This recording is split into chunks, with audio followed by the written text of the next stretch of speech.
Sunburned Hearts. A sweet beach romance featuring a fake name, a real connection, and one perfect kiss. By Wynne Valentine. Copyright 2025 by Wynne Valentine. All rights reserved.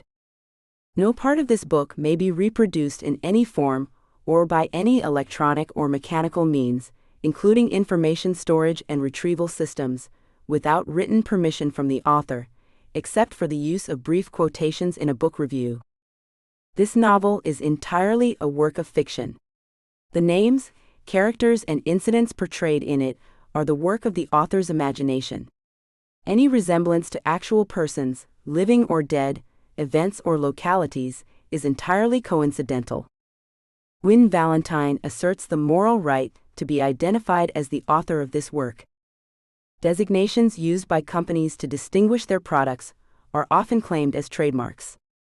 All brand names and product names used in this book and on its cover are trade names, service marks, trademarks, and registered trademarks of their respective owners. The publishers and the book are not associated with any product or vendor mentioned in this book. None of the companies referenced within the book have endorsed the book.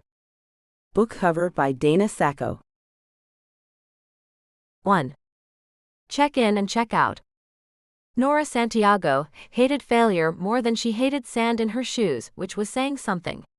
Yet here she was, dragging her sleek hardshell suitcase up the weathered wooden steps of the Sand and Soul Inn, feeling like both had somehow found their way into her perfectly ordered life. Sweat beaded at her temples despite the late afternoon breeze, and she paused at the threshold, inhaling the familiar coconut and lemon scent that had defined her childhood. 3 weeks, 4 days, and approximately 7 hours, she muttered to her planner, which she'd already pulled from her carry-on. That's all this sabbatical needs to be. The word sabbatical tasted bitter. Her boss had called it that instead of what it really was, a forced cooling-off period after she'd told the firm's biggest client that his visionary concept looked like a toddler stacked blocks during an earthquake. The video had gone viral within architecture circles, before spreading to mainstream social media. 3 million views later, here she was, exiled to her hometown until the internet found someone else to cancel. She pushed open the door, wincing at the familiar tinkling of shell wind chimes. Some things never changed. The lobby looked smaller than she remembered, rattan furniture with faded cushions, a collection of local artists' seascapes, and the same conch shell centerpiece that had been there since she was 10. Nora. Mi vida. The battle cry came 3 seconds before impact. Her mother, Carmen, wrapped her in a hug that smelled of sunscreen and sweet tea, nearly lifting Nora off her sensible sandals despite being 5 inches shorter. My architect has returned, Carmen announced to the empty lobby, her voice echoing against the cypress-paneled walls. Nora winced at the title. Hi, Mom. It's just a visit. 3 weeks is not a visit, it's a homecoming. Carmen held her at arm's length, eyes narrowing as she assessed Nora's crisp linen shirt and tailored capris. You're dressed for a boardroom meeting, not the beach. I came straight from the airport. Nora extracted herself from her mother's grasp and reclaimed her suitcase handle. Same room as always? Of course. I keep it ready. Carmen's smile was too bright, too knowing. Though I didn't expect you back because of... I'm exhausted from the flight, Nora interrupted. Mind if I get settled before dinner? Carmen's eyes softened with understanding that made Nora's chest tight. Go. Unpack. I'm making grouper with mango salsa, your favorite since you were little. The stairs creaked familiarly underfoot as Nora made her way to the second floor. The east wing of the inn had always been family quarters, separated from guest rooms by a door with a hand-painted private sign that had been her first-grade art project. She pushed open the door to her childhood bedroom and stood frozen in the doorway. Time was a strange architect. The room was both exactly as she'd left it after her last visit and somehow entirely different, like looking at a blueprint she'd drawn years ago. The twin bed with its blue quilt, the desk overlooking the dunes, the bookshelf still filled with her collection of architectural digests and dog-eared novels. Nora unpacked with mechanical precision, hanging her clothes in the small closet and arranging her toiletries in the ensuite bathroom. She placed her laptop and planner prominently on the desk, positioning them at perfect right angles to the edge. 3 weeks. I can survive 3 weeks, she said to the empty room, trying to ignore how the statement felt more like a prison sentence than a vacation. Her gaze drifted to the bed, where she'd shoved her collection of Sandcastle competition trophies during her last visit home. She crouched down, pulling out the dusty box.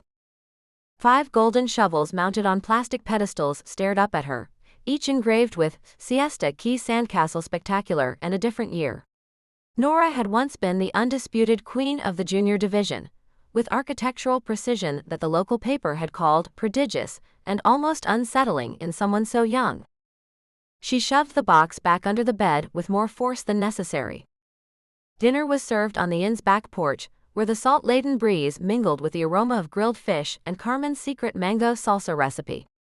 Nora stabbed at her grouper, avoiding her mother's gaze as waves crashed rhythmically against the shoreline below. "So," Carmen began with deceptive casualness, refilling Nora's glass of sangria. "Are we going to talk about the incident?" Nora's fork scraped against her plate. "There's nothing to talk about. I made a professional misstep, it was captured on someone's phone, and now I'm taking a break." "A misstep?"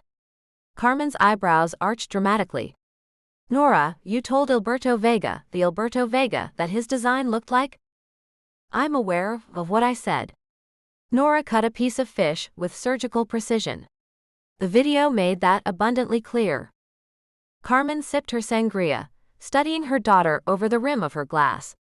"You know, when I was your age?"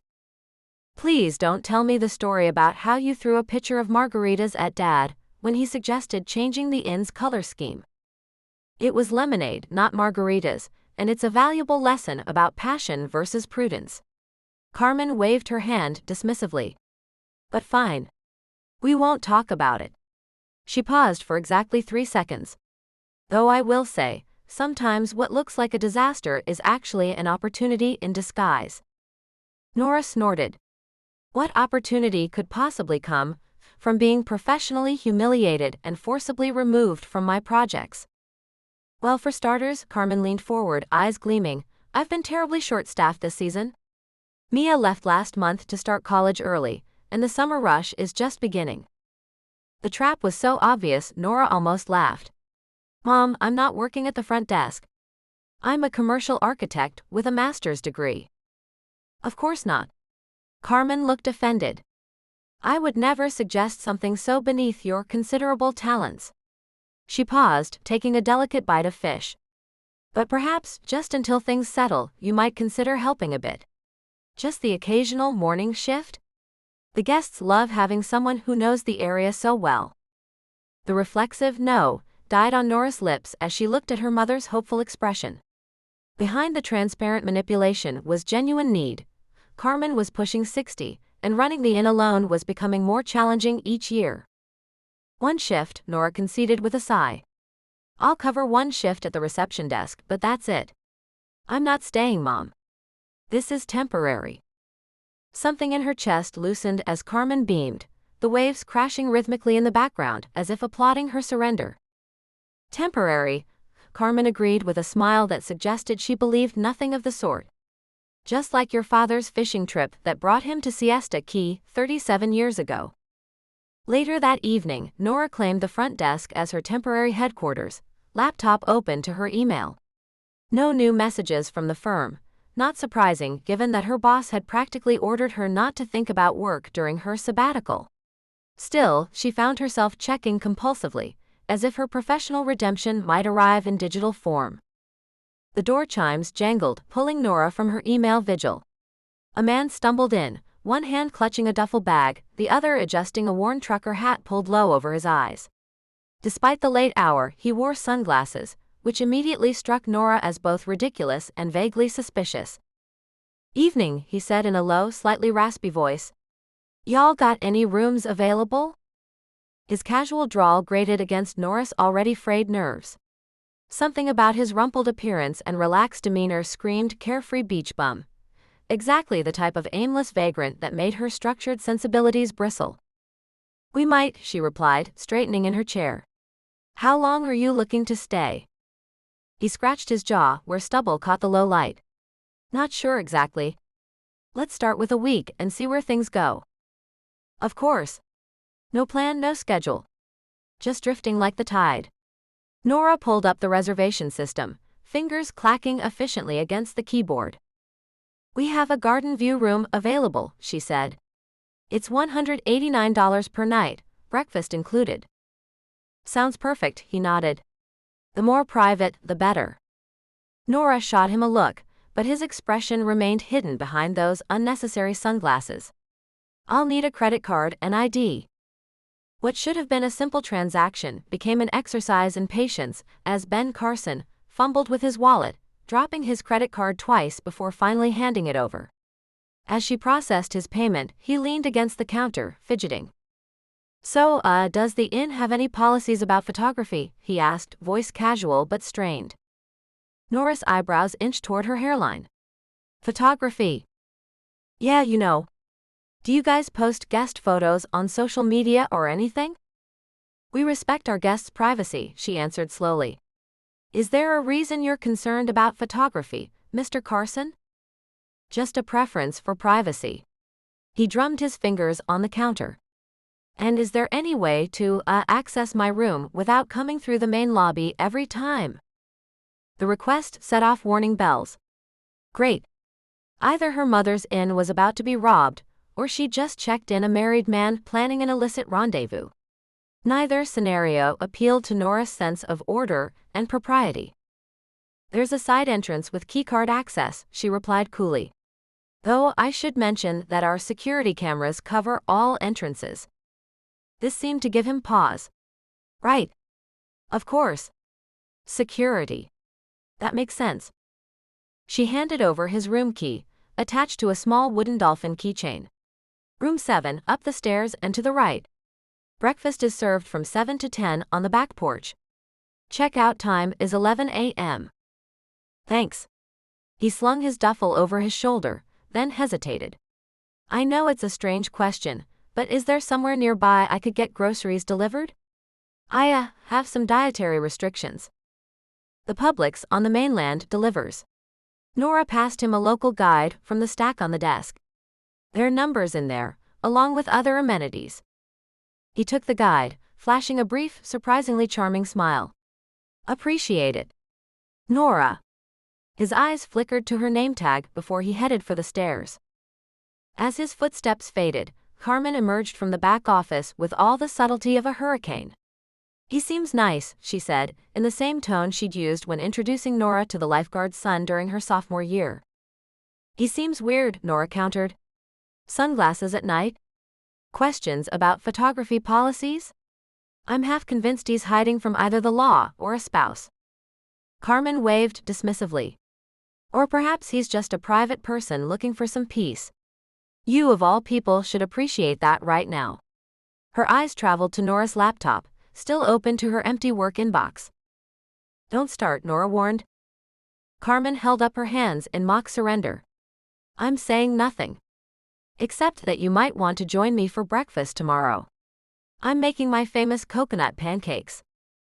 Something in her tone made Nora suspicious. Why? Can't a mother cook for her daughter? Carmen's innocence was too practiced. Besides, I need to tell you about the Sandcastle spectacular. Nora's stomach dropped. The what? The annual competition. It starts this Saturday. Carmen's eyes gleamed. I may have signed you up. You did what? The words came out as a strangled whisper. It's a locals-only tradition. Carmen insisted, while Nora clutched the edge of the desk like it might anchor her against this new absurdity. You used to live for this competition.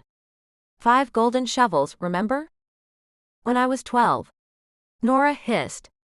I'm 32 now, with a career crisis to manage. Carmen's expression softened. Which is exactly why you need this. Remember how happy you were, designing those little worlds? Before architecture became all stress and client demands? The memory of cool sand between her fingers, the perfect weight of water making it just moldable enough, the satisfaction of a perfectly sculpted turret, it all rushed back with uncomfortable clarity. Besides, Carmen continued, pressing her advantage, I've already assigned you a partner, since all contestants work in pairs. He seemed quite enthusiastic about the idea. He. A terrible suspicion formed in Nora's mind. Mom, tell me you didn't? As if summoned by her dread, the front door opened again. Ben appeared on the porch, a bottle of water in hand, looking far too comfortable for someone who'd arrived less than 30 minutes ago.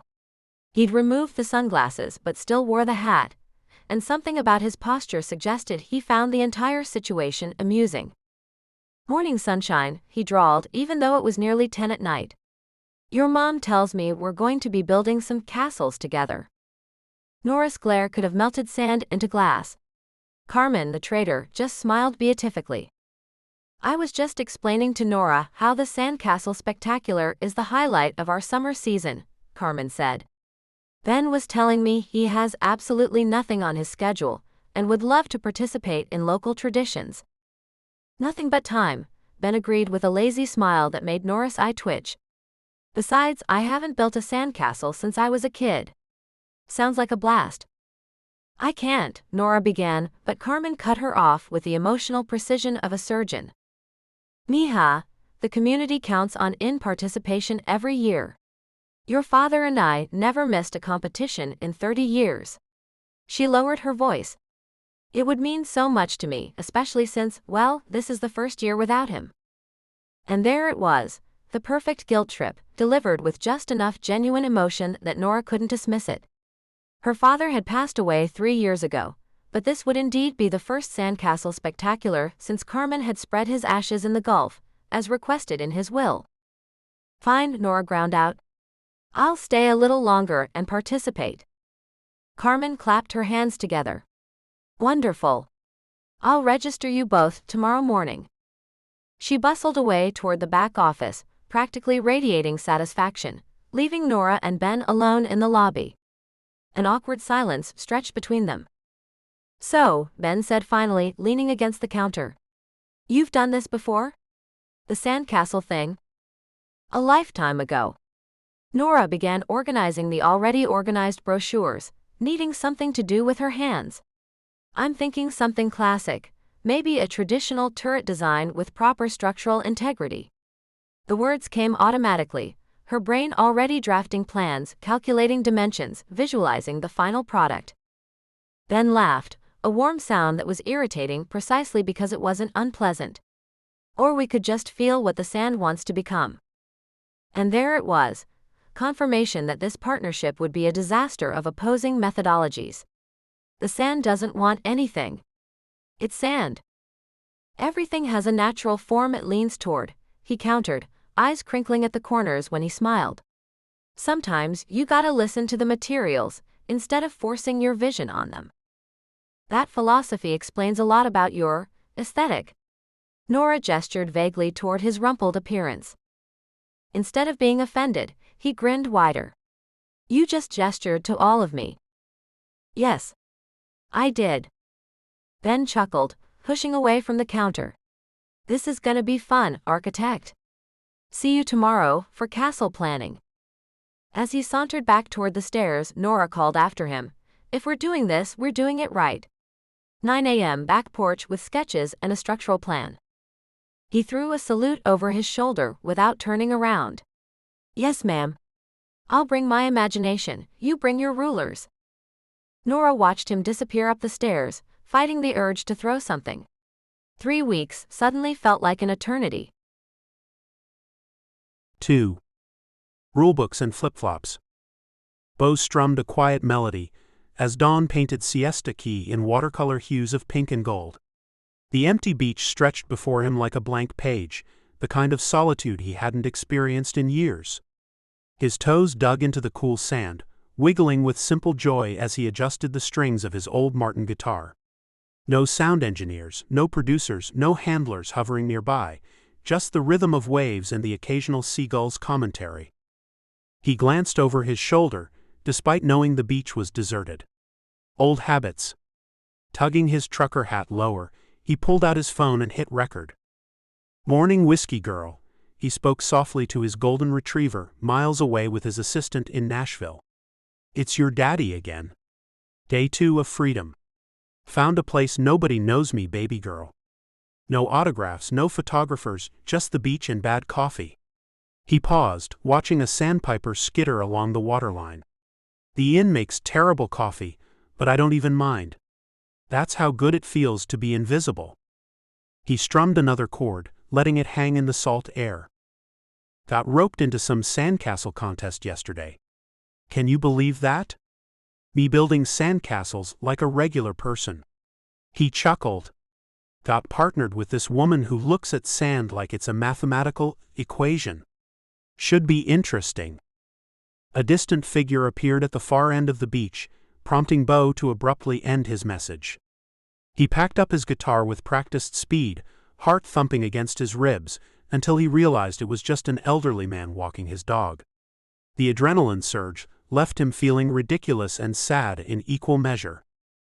"This is what fame has done to you, Callahan," he muttered, brushing sand from his shorts. "Turning you into a paranoid hermit who can't even enjoy a sunrise." Returning to the Sand and Soul Inn, Bo spotted Nora on the wide front porch. She sat cross-legged at a wrought iron table, hunched over what appeared to be architectural sketches. Her dark hair was pulled back in a messy bun, a pencil tucked behind her ear as her fingers traced precise lines on the paper. Next to the sketches lay what appeared to be, Bo squinted, a color-coded schedule with highlighted sections. He paused at the bottom of the steps, watching her. The intensity of her concentration was almost comical, her brow furrowed when she erased something, her lips pressed together when she redrew a line. She tucked a stray strand of hair behind her ear with such deliberate care that he found himself smiling. She hadn't noticed him yet, and Bo took advantage of the moment to observe her without the shield of his sunglasses or the tension that seemed to crackle between them whenever they spoke. In the morning light he could see faint freckles across her nose, a small scar on her right hand as it moved across the paper. There was something compelling about that focused energy, the precision and care she brought to whatever she was designing. It was the opposite of how he approached creativity, which was all feeling and improvisation, but he recognized the passion behind it. When she suddenly looked up and caught him staring, Bo recovered with a lazy wave. "Morning, architect," he called, climbing the steps. "Planning world domination through sandcastles?" She straightened, immediately gathering her papers into a neater stack. "It's called preparation. You might want to try it sometime." "Where's the fun in that?" he asked, dropping into the chair opposite her.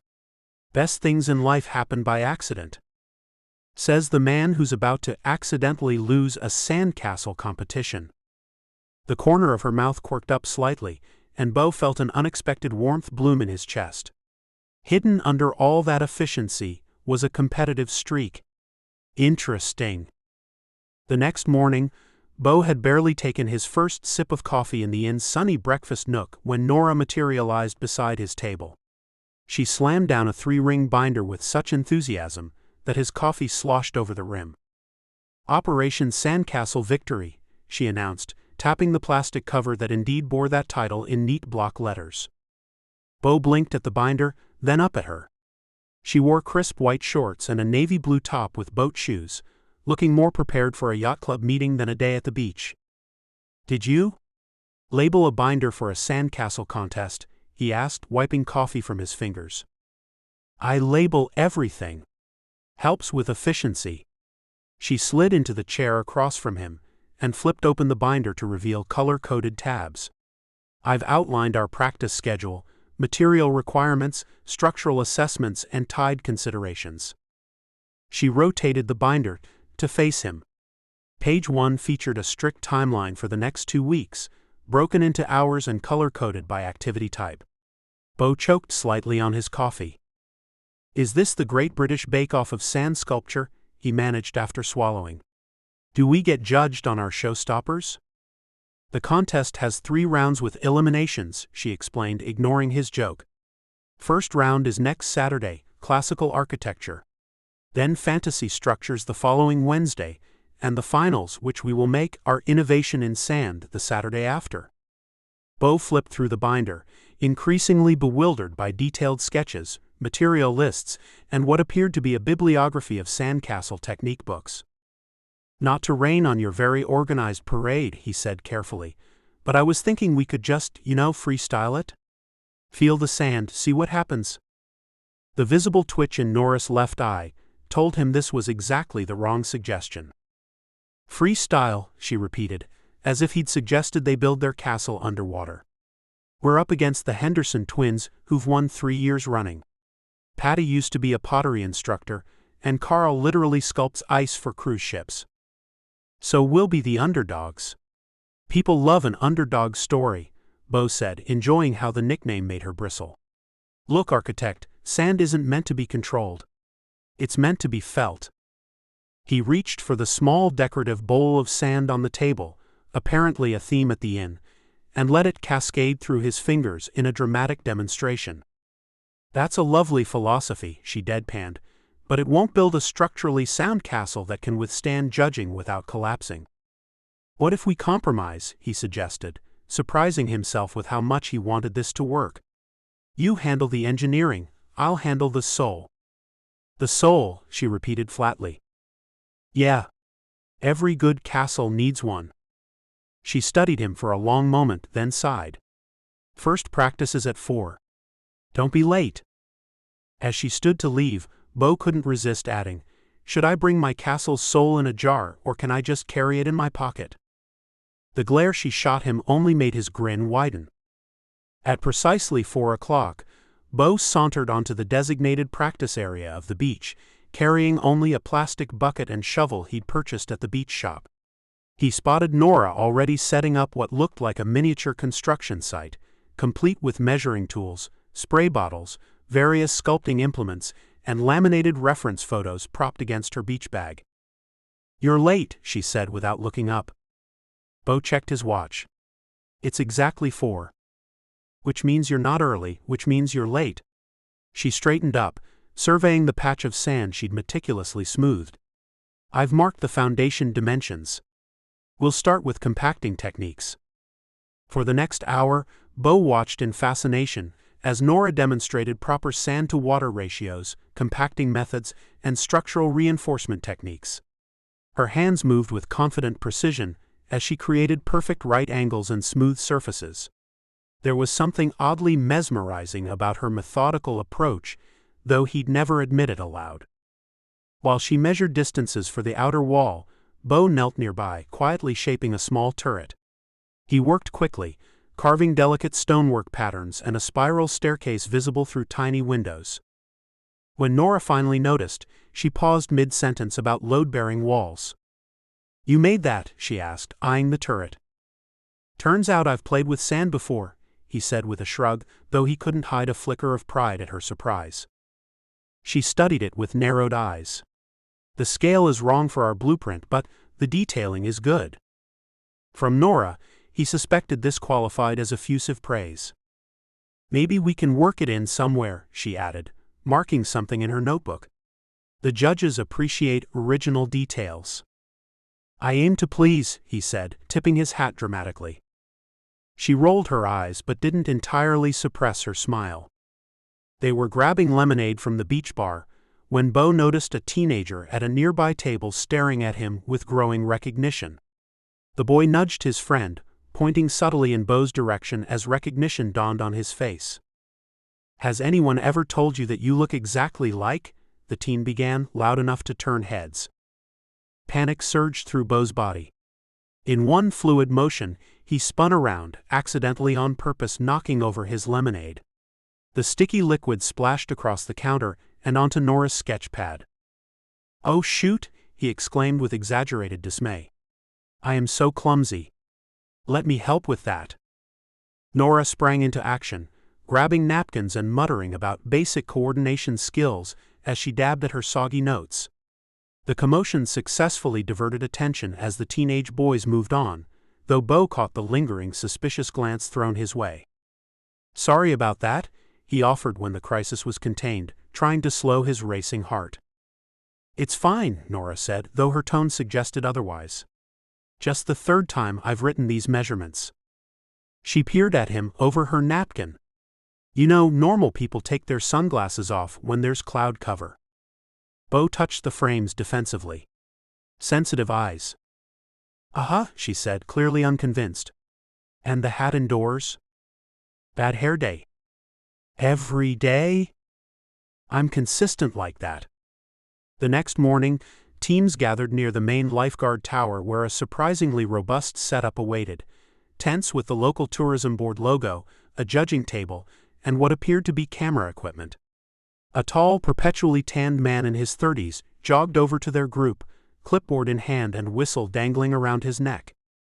"Morning, Sand Warriors," he called with infectious enthusiasm. "Ty Henderson, recreation leader, and your humble sandmaster for the duration of this prestigious event." His board shorts featured tiny embroidered sandcastles, and Bo wondered if they were custom-made for the occasion. "Some of you know the drill, but for our newcomers," Ty's gaze lingered on Bo, who kept his sunglasses firmly in place despite the cloudy sky, "let me walk you through how this is gonna work." As Ty explained the contest structure and judging criteria, Bo felt Nora glancing sideways at him repeatedly. "Something on my face?" he whispered. "Just wondering if your eyes are actually made of glass, since apparently they can't handle this brutal overcast weather," she whispered back. Before Bo could retort, Ty clapped his hands for attention. "Exciting addition this year, folks. Each team will participate in a videotaped builder interview about their design philosophy and background. Great publicity for our little contest. We've got the local channel covering it." The crowd around them buzzed with excitement, but Bo felt his pulse spike. Cameras. Interviews. His carefully constructed anonymity threatened to crumble faster than an amateur sandcastle at high tide. "We'll start those tomorrow," Ty continued cheerfully. "Nothing fancy, just a minute or two about yourselves and your vision. Be yourselves, have fun with it." Bo pulled his hat lower, scanning for the nearest exit route as his chest tightened. The whole point of coming to Siesta Key was to avoid cameras, not stand in front of them spouting fake backstories. When the orientation wrapped up, Nora caught his arm as the crowd dispersed. "What is wrong with you?" she demanded in a harsh whisper. "You look like you're about to bolt." "Nothing," he mumbled, still eyeing the camera equipment being set up.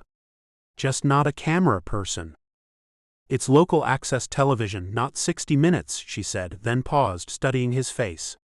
Whatever she saw there softened her tone slightly. "Look, if you're that camera shy, I can take the lead in the interview. Just nod and look pretty." The unexpected offer caught him off guard. "You do that?" "Don't make it weird," she warned. "I just want to win this thing, and if you're going to freak out on camera, that doesn't help our chances." Relief washed through him, followed by a twinge of guilt at how this small kindness made her suspicious of his motives. "Thanks," he said sincerely. "I owe you one." "You owe me several, but who's counting?" She tilted her head. "Actually, I am. I'm counting." As they gathered their supplies, Ty cornered Bo near the water coolers. "Hey Ben, right? Need some quick background info for the program," he said, pen poised over a form. "Occupation, hometown, how you ended up at our little contest." Bo's mind raced. "I'm a traveling handyman. Fix boats mainly. All along the coast." "Oh, interesting," Ty scribbled enthusiastically. "What kind of boats?" "All kinds. Big ones, small ones. Boats that need fixing." Bo shifted uncomfortably. "I specialize in nautical reconstruction." Nora, approaching with water bottles, raised an eyebrow so high it nearly disappeared into her hairline. "Nautical reconstruction?" Ty repeated, impressed. "Never heard that term before." "It's very specialized," Bo nodded solemnly. "Part of my migratory carpentry business." "Migratory carpentry?" Nora echoed, her voice strained. "Yep. Like birds but with tools," Bo explained, warming to his ridiculous narrative. "Go where the broken boats are. Very spiritual journey." Ty nodded as if this made perfect sense. "That's fantastic, man. Real free spirit. Great contrast with Nora here, she's all about structure and precision." "So I've noticed," Bo said, meeting Nora's incredulous gaze with a wink. After Ty moved on to the next team, Nora crossed her arms. "Migratory carpentry? Really? What?" I panicked. "Clearly. Back at their practice area, an uneasy truce formed as they worked side by side in the afternoon sun. Bo had reluctantly agreed to follow Nora's structural plans, impressed despite himself with her technical knowledge. The key to height is a solid core, she explained, demonstrating a technique with wet sand. You can't just pile it up and hope for the best. Seems to work okay for my hair, he quipped, earning a reluctant smile. Speaking of which, do you ever take that hat off? Special occasions only. Weddings, funerals, shark attacks. She shook her head, but continued her demonstration. After establishing the base structure, she stepped back. Okay, now you can add your artistic flourishes. Bo raised an eyebrow. You're actually letting me contribute? Against my better judgment. She handed him a sculpting tool. Just don't make me regret trusting you. The word trust landed heavier than expected. Bo fidgeted with his hat, suddenly aware of the growing tangle of lies between them. Every conversation required mental gymnastics to maintain his cover story, yet here she was, trusting him with her precious competition. I'll do my best, he promised, meaning it more than she could know. They worked together for another hour, Bo adding intricate details to the windows and archways while Nora refined the structural elements. To his surprise, they fell into an easy rhythm, anticipating each other's movements and passing tools without speaking. Not bad for a boat repairman, she commented as sunset approached, surveying their practice castle. Not bad for a woman who color codes her breakfast cereal, he countered. I do not color code my, she stopped, catching his grin. You're ridiculous. Part of my charm. Is that what you call it? Back in his room that evening, Bo sat cross-legged on the bed, guitar across his lap and notebook open beside him. Nora's binder lay on his nightstand, a silent reminder of commitments made and truths withheld. He strummed softly, working through a melody that had been haunting him all day. Lines formed, dissolving and reforming until a chorus emerged. Building castles out of sand and lies. Wonder which one crumbles first. When the tide rolls in and the truth rolls out. Will you still remember my worth? He stopped, staring at the words. 3 days in Siesta Key, and he was already deeper than intended, not just with the contest, but with his prickly, fascinating partner who trusted him despite her better judgment. The deception had seemed simple when he checked in as Ben Carson, just a temporary identity to grant him a few weeks of normal human interaction. Now it felt increasingly complicated, knowing that each day spent with Nora added another layer to the eventual revelation. Yet despite the growing discomfort, he couldn't bring himself to back out. Something about her challenged him, intrigued him, made him want to prove himself worthy of her grudging respect. You're in trouble, Callahan, he muttered, closing his notebook. And not the good kind. He glanced at the binder again, flipping it open to find meticulous notes on castle construction alongside a preliminary sketch for their first competition piece. In the margin, she'd incorporated his turret design with a small note, B's contribution keep. The simple acknowledgement made him smile. Perhaps they'd find a way to build something lasting after all, even if it was just out of sand. 3. Sand between the lines. Nora arrived at the beach at precisely 7:30 a.m., the earliest Ty would allow contestants to start practicing. She'd set 3 alarms just to be safe, though she needn't have bothered. She'd barely slept, her mind racing with measurements and structural contingencies. Her arms were laden with a laminated blueprint, 3 different design options actually, a toolkit containing specialized sand tools she'd ordered online at midnight, and a thermos of industrial-strength coffee. The morning air hung heavy with salt and possibility as she scanned the empty shoreline. No sign of Ben. A mixture of annoyance and relief washed over her. Annoyance that he was late, relief that she had time to set up their workspace exactly to her specifications.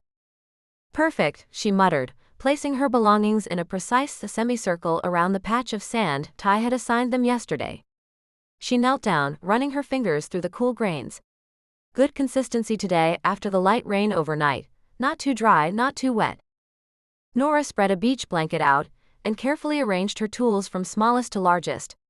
She poured herself coffee from the thermos, then unrolled her primary blueprint, weighting down the corners with shells. The design featured a classic medieval castle with perfectly proportioned turrets, a working drawbridge, and a moat that would catch the tide. Practical, yet impressive. Exactly what judges would look for. She checked her watch. 7:52 a.m. Where was he? Nora had just begun measuring the dimensions of their designated plot when a shadow fell across her meticulously arranged sand pile. Morning, architect. Ben strolled up barefoot, 20 minutes late, carrying nothing but a plastic bucket from the grocery store and a travel mug. He wore faded board shorts and a well-worn t-shirt that had seen better days, his hair still mussed from sleep. Her carefully piled sand nearly became a victim of her frustration as she stood up too quickly. Do you even own a watch? He grinned, squinting against the morning light. He pointed toward the horizon. Nature's timekeeper, architect. It's never wrong. It's 7:50. And the beach is empty, the sand is cool, and we've got all day. He set his bucket down and stretched, seemingly unbothered by her irritation. Nice morning for castle building. Nora took a steadying breath. I've been here since 7:30, setting up our workspace and reviewing the optimal building strategy. I brought extra tools for you since you didn't mention having any. Thanks, but I've got my lucky bucket. He held up the plastic container like it was a prized possession. You're lucky, she stopped herself. Fine. I've drawn up these blueprints based on traditional castle architecture, with appropriate scaling for the time and materials we have. If we follow this design, we'll score high on technical difficulty while maintaining structural integrity. Ben crouched down next to her blueprint, studying it with a thoughtful expression. Then he completely ignored it, kneeling in the sand a few feet away and closing his eyes. Nora watched in disbelief. What exactly are you doing? Listening to what the sand wants to become, he answered with complete sincerity that somehow irritated her even more than if he'd been joking. The sand doesn't want anything. It's sand. She pinched the bridge of her nose. Look, I know this is just a silly contest to you, but I'd rather not embarrass myself in front of the entire town. Ben opened his eyes and smiled at her, not mockingly, but with genuine warmth that briefly caught her off guard. I'm not trying to embarrass you. But the best sandcastles come from working with the natural properties of the beach, not forcing it into something it doesn't want to be. Please stop giving the sand feelings. Everyone's got feelings, architect. Even tiny grains of silicon dioxide. He winked, then began smoothing a large area of sand with his hands. For the next 45 minutes, Nora attempted to explain the principles of load-bearing structures and proper dimension ratios, while Ben playfully built a lopsided tower that defied her explanation by remaining stubbornly upright. That shouldn't be standing, she insisted, pointing at his creation that looked more like a melting ice cream cone than a proper turret. Physics and feeling, he said, patting the sand gently. You can't just follow rules with art. This isn't art. It's a competition with judging criteria that specifically mentions structural integrity. Everything's art if you look at it right. He tilted his head, studying her blueprint. Your design is beautiful, don't get me wrong. But it's rigid. Castles tell stories. Yes, stories about not collapsing when the tide comes in, she muttered, but found herself watching his hands as they shaped the sand with surprising dexterity. For someone who appeared so carelessly relaxed, his movements were precise. Their bickering attracted attention from other beachgoers, particularly two older women approaching with matching neon visors and identical smirks. They moved in perfect synchronicity, like flamingos in a choreographed water ballet. Well, what do we have here? The taller woman's voice carried across the sand. Carmen's girl and a newcomer. Fascinating. Nora straightened up, brushing sand from her knees. Good morning, Patty. Good morning, Cheryl. The women introduced themselves to Ben with theatrical formality, surveying Nora and Ben's practice area with exaggerated concern. Ambitious for beginners, Patty commented, eyeing Nora's blueprint while Cheryl circled Ben's lopsided creation with narrowed eyes. This your first sandcastle competition? Cheryl asked Ben, her tone deceptively casual. First one in Siesta Key, he answered with an easy smile. Oh. Where else have you competed? Patty's eyes narrowed slightly. Just casual builds here and there. Nothing organized. What brings you to our little slice of paradise? Cheryl asked, moving closer. Just passing through. Staying where? Sand and Soul, Ben answered, his smile never faltering though Nora noticed tension in his shoulders. Carmen's lovely place. And what is it you do, Ben? Patty's emphasis on his name struck Nora as odd. This and that. Handyman work mostly. Those look like musicians' hands to me, Cheryl observed, studying his fingers. Nora watched Ben's face carefully. Something in his expression flickered, so briefly she might have imagined it. I dabble with guitar sometimes, he admitted. Nothing serious. The women exchanged a look that Nora couldn't quite decipher. Well, said Patty finally, we should get back to our station. We're shooting for 7 consecutive wins this year. Good luck with your project, Cheryl added, gesturing vaguely at their work area. You'll need it. As they sashayed away, matching teal visors gleaming in the sun, Nora caught Ben's relieved exhale. What was that about? She asked. What was what about? That interrogation. And why did they seem so terrifying? Ben suggested. Despite herself, Nora laughed. I was going to say suspicious, but terrifying works too. Ben suggested they take a water break, and they retreated to the shade of a nearby palm tree. Nora found herself studying him as he gazed out at the ocean. There was something oddly familiar about his profile that she couldn't place. I'm guessing you don't get along with the Terror Twins, he asked, breaking into her thoughts. Patty and Cheryl. They're Siesta Key institutions. They've won the contest 6 years running and they're not exactly humble about it. They seem intense. That's putting it mildly. They once called a disqualification review because another team's moat was 2 centimeters deeper than regulation. Ben's laugh was unexpectedly melodic. Cutthroat Sandcastle politics. Who knew? The shared moment of amusement shifted something in the air between them. When Ben offered her half of his sandwich, a surprisingly gourmet-looking creation, their fingers briefly touched during the exchange, sending an absurd little zing through her hand. Thanks, she said, suddenly aware of how hungry she was. I forgot to eat breakfast. Criminal negligence for an architect. Gotta fuel the structural engineering brain. Before she could respond, a shrill whistle pierced the air. Ty jogged toward them, clipboard in hand, his lifeguard whistle bouncing against his chest. Attention sand sculptors, he called, unnecessarily loud considering they were the only team practicing this early. Surprise challenge announcement. Ben raised an eyebrow at Nora. Is he always this dramatic? Since 3rd grade, she confirmed. Ty flipped his clipboard with a flourish.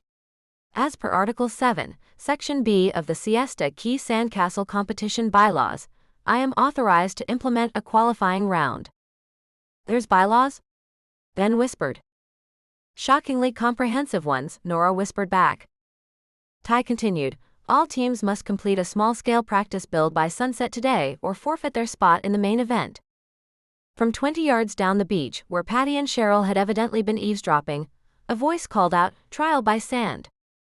They just happened to be here for this announcement? Ben asked. They probably bribed him to add this. Nora sighed. They're trying to thin the competition. Ty handed them an additional sheet of paper with specific requirements for their practice build. It had to include at least 3 towers, demonstrate 2 advanced techniques, and survive a simulated tide test.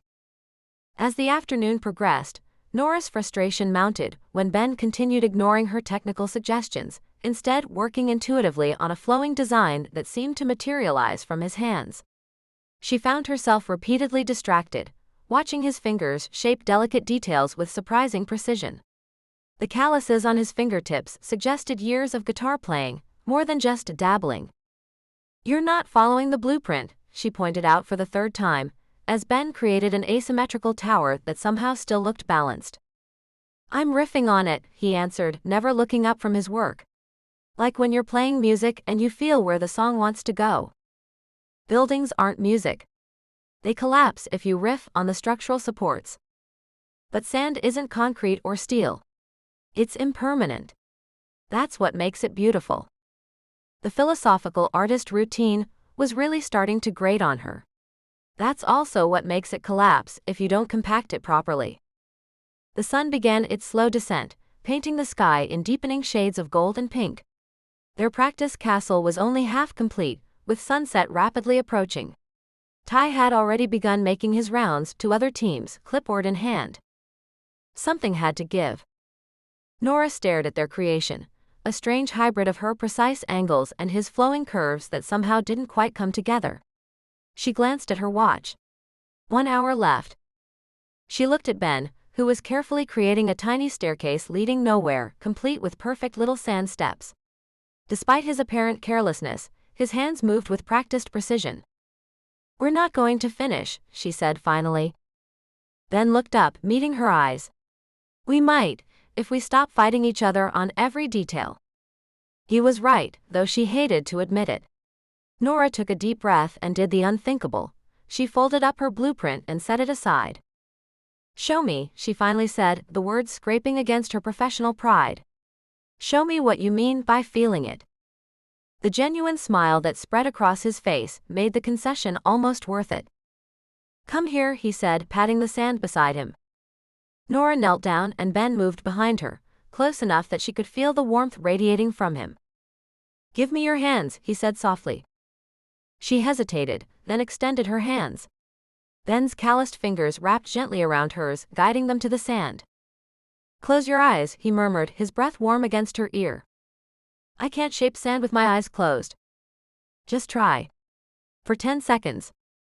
Reluctantly, Nora closed her eyes. The world immediately narrowed to sensation. The cool sand beneath her fingers, the gentle pressure of Ben's hands guiding hers, the rhythmic sound of waves breaking on the shore. "Feel how the sand wants to move," he said, his voice low. "It's not just particles, it's a medium, like clay or paint." His hands guided hers in smooth sweeping motions, creating curves and textures she wouldn't have attempted. The physical proximity sent unexpected warmth up her spine, as she tried to focus on his instructions rather than the brush of his breath against her ear. "There," he murmured as a delicate archway took shape beneath their joined hands. "Now you're not just seeing the sand, you're understanding it." When she opened her eyes, the structure before her was unlike anything she'd have designed, organic, flowing, yet somehow structurally sound. Their hands were still joined, covered in damp sand. "Now you try," he said, slowly withdrawing his hands. For the next 40 minutes, they worked together with a surprising harmony. Nora applied her knowledge of structural principles, while Ben added organic flourishes that transformed their castle from merely technically sound to something genuinely beautiful. They spoke less, communicated more, reaching for tools and passing them without needing to ask. As the golden sunset light bathed their creation, Ty approached with his clipboard and evaluation form. Nora found herself holding her breath, suddenly caring far more about this ridiculous contest than she had that morning.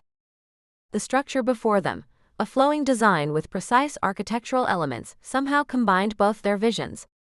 The main tower rose from a sturdy base, curving gracefully toward the sky with delicate windows and balconies. The surrounding walls followed natural contours, while maintaining perfect structural integrity. A moat lined with tiny shells completed the scene. Ty circled their creation, making notes and occasionally poking at sections to test stability. His face revealed nothing as he completed his assessment. "Well?"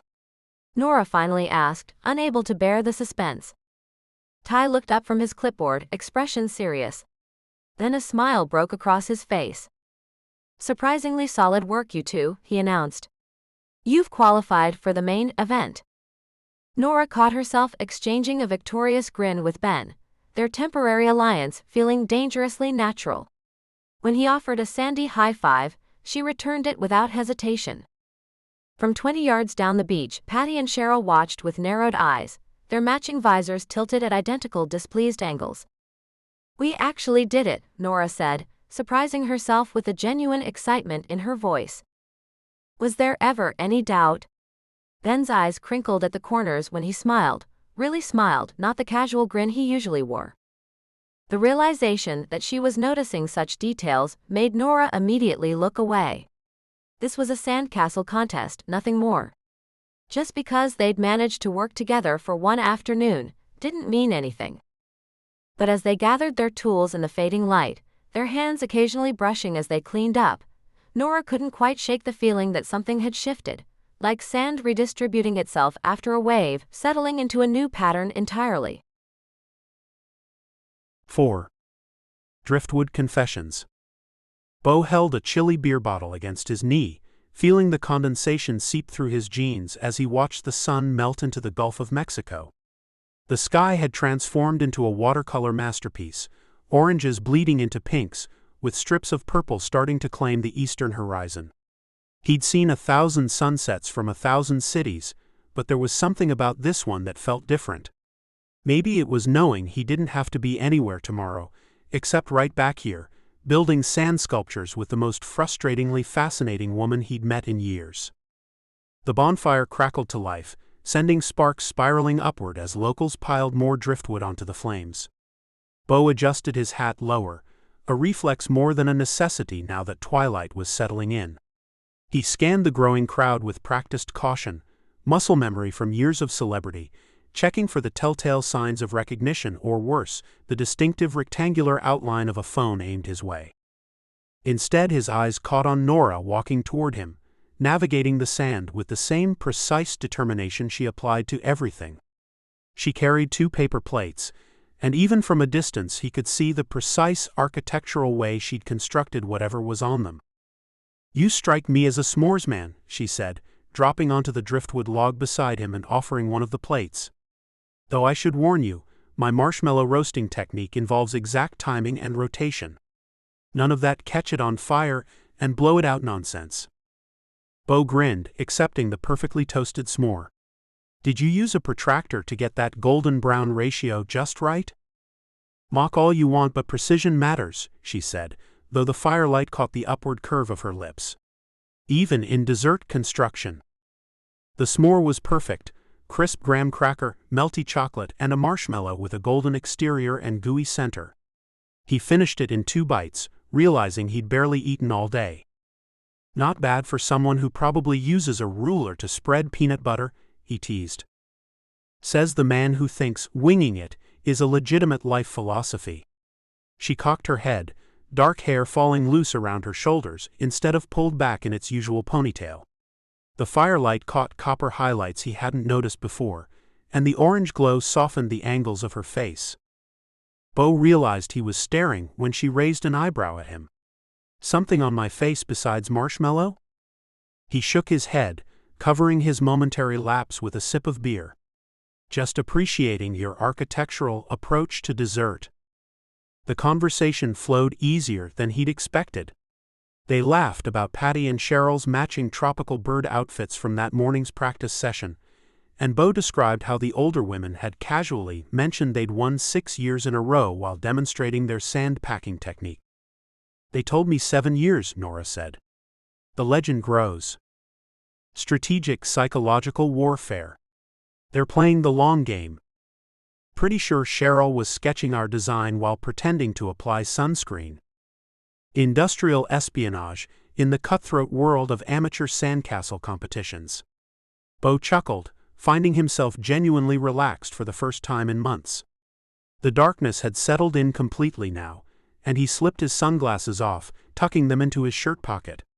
It felt good to take them off, though he kept his hat pulled low from habit. As they talked, Bo noticed Carmen approaching, her flowing caftan rippling in the breeze. She carried a tray of colorful drinks, distributing them with practiced efficiency before stopping in front of them. "You two look cozy," she said, her smile warm but knowing in a way that made Bo slightly nervous. "I'm heading back to check on the inn. Someone needs to make sure Miss Dot hasn't reorganized the entire kitchen again." Nora groaned quietly. "Mom, we're fine. You don't need to." "Of course you're fine. You're both adults enjoying a lovely evening." Carmen's innocent tone couldn't have been more transparent. "The fire should last until at least midnight. No rush at all." With a wink that was somehow directed at both of them simultaneously, she drifted away toward the boardwalk. Nora rolled her eyes heavenward. Sorry about that. She thinks everyone needs pairing up like we're boarding Noah's Ark. The embarrassment in her voice made her seem younger somehow, less guarded. Bo found it endearing. My mom was the same way, he offered. Before every tour, he caught himself. Before every work trip, she'd ask if I'd met any nice girls yet. Past tense? She passed a few years back. Nora's expression softened. I'm sorry.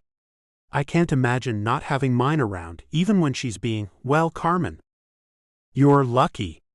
He meant it sincerely. His mother had never seen his biggest successes, had only known the struggling musician version of her son. The conversation might have turned melancholy, but someone nearby recognized Bo as the new guy in town and thrust a weathered acoustic guitar into his hands. Play us something, man. Bo's heart skipped, but he relaxed when he realized the request came from total innocence, just beach hospitality rather than fan recognition. He settled the guitar on his knee, grateful for the distraction, and let his fingers find chord progressions that were safe. Nothing he'd written, nothing that would give him away.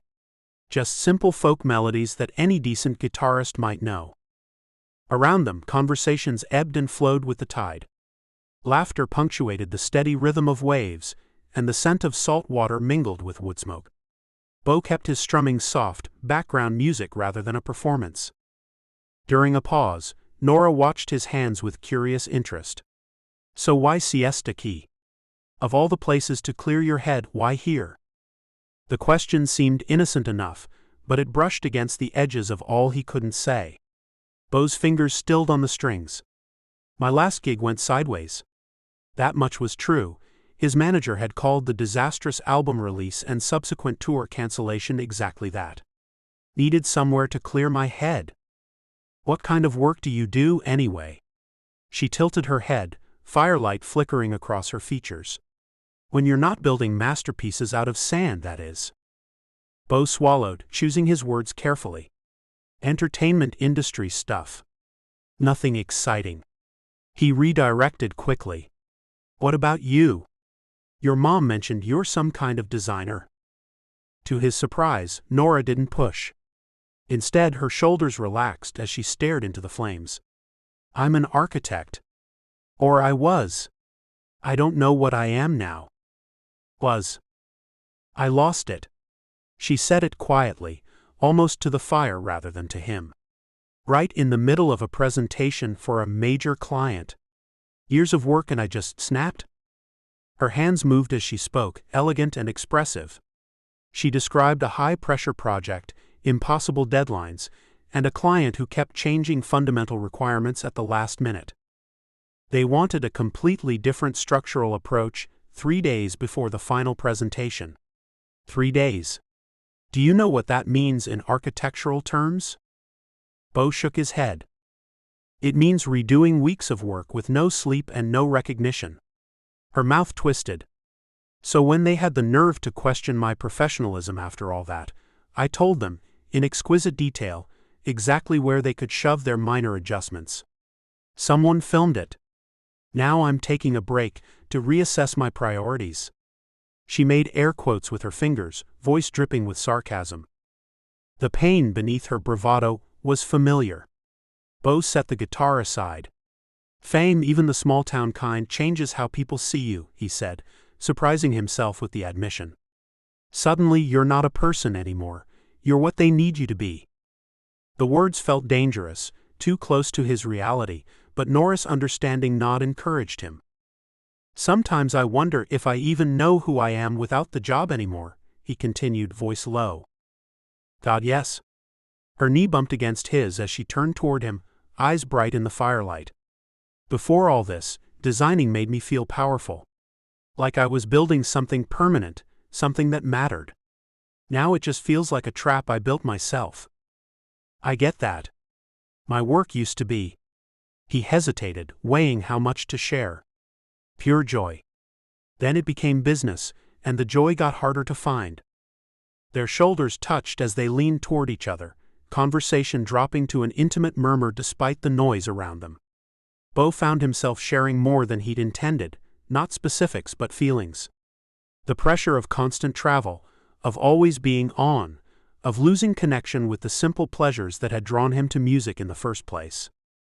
Nora matched his vulnerability with her own, describing the hollow victory of success that came at the cost of any personal life. My assistant had to schedule meal times in my calendar, she admitted. Like I was a toddler who needed to be reminded to eat lunch. My manager did the same thing, Bo laughed, a parallel striking him. He'd text me if I didn't check in after meals.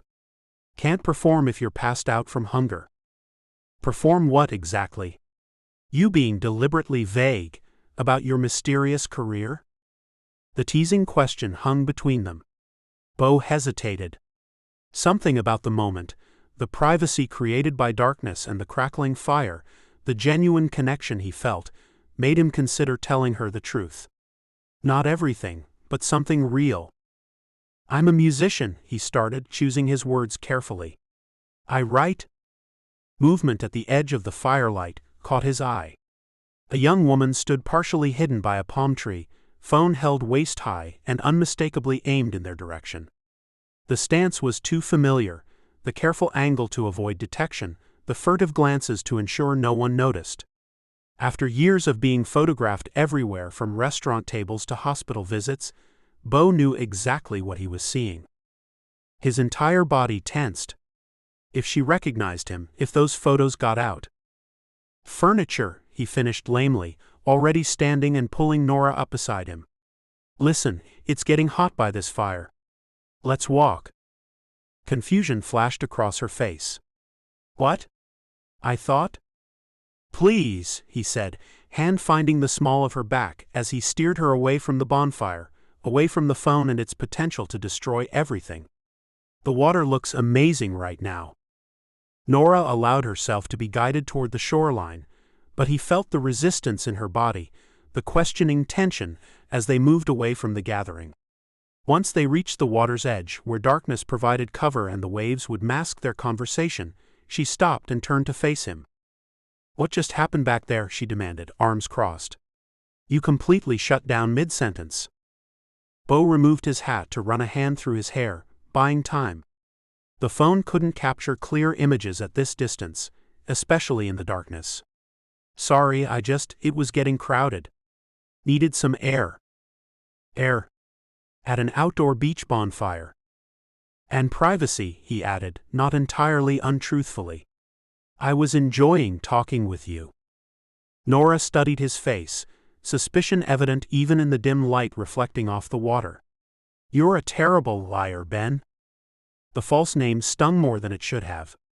He forced a smile. Not lying. Just simplifying. She didn't push, but something had shifted. The easy openness from minutes earlier had evaporated, replaced by careful observation. They walked in silence for a few moments, waves washing gently over their bare feet.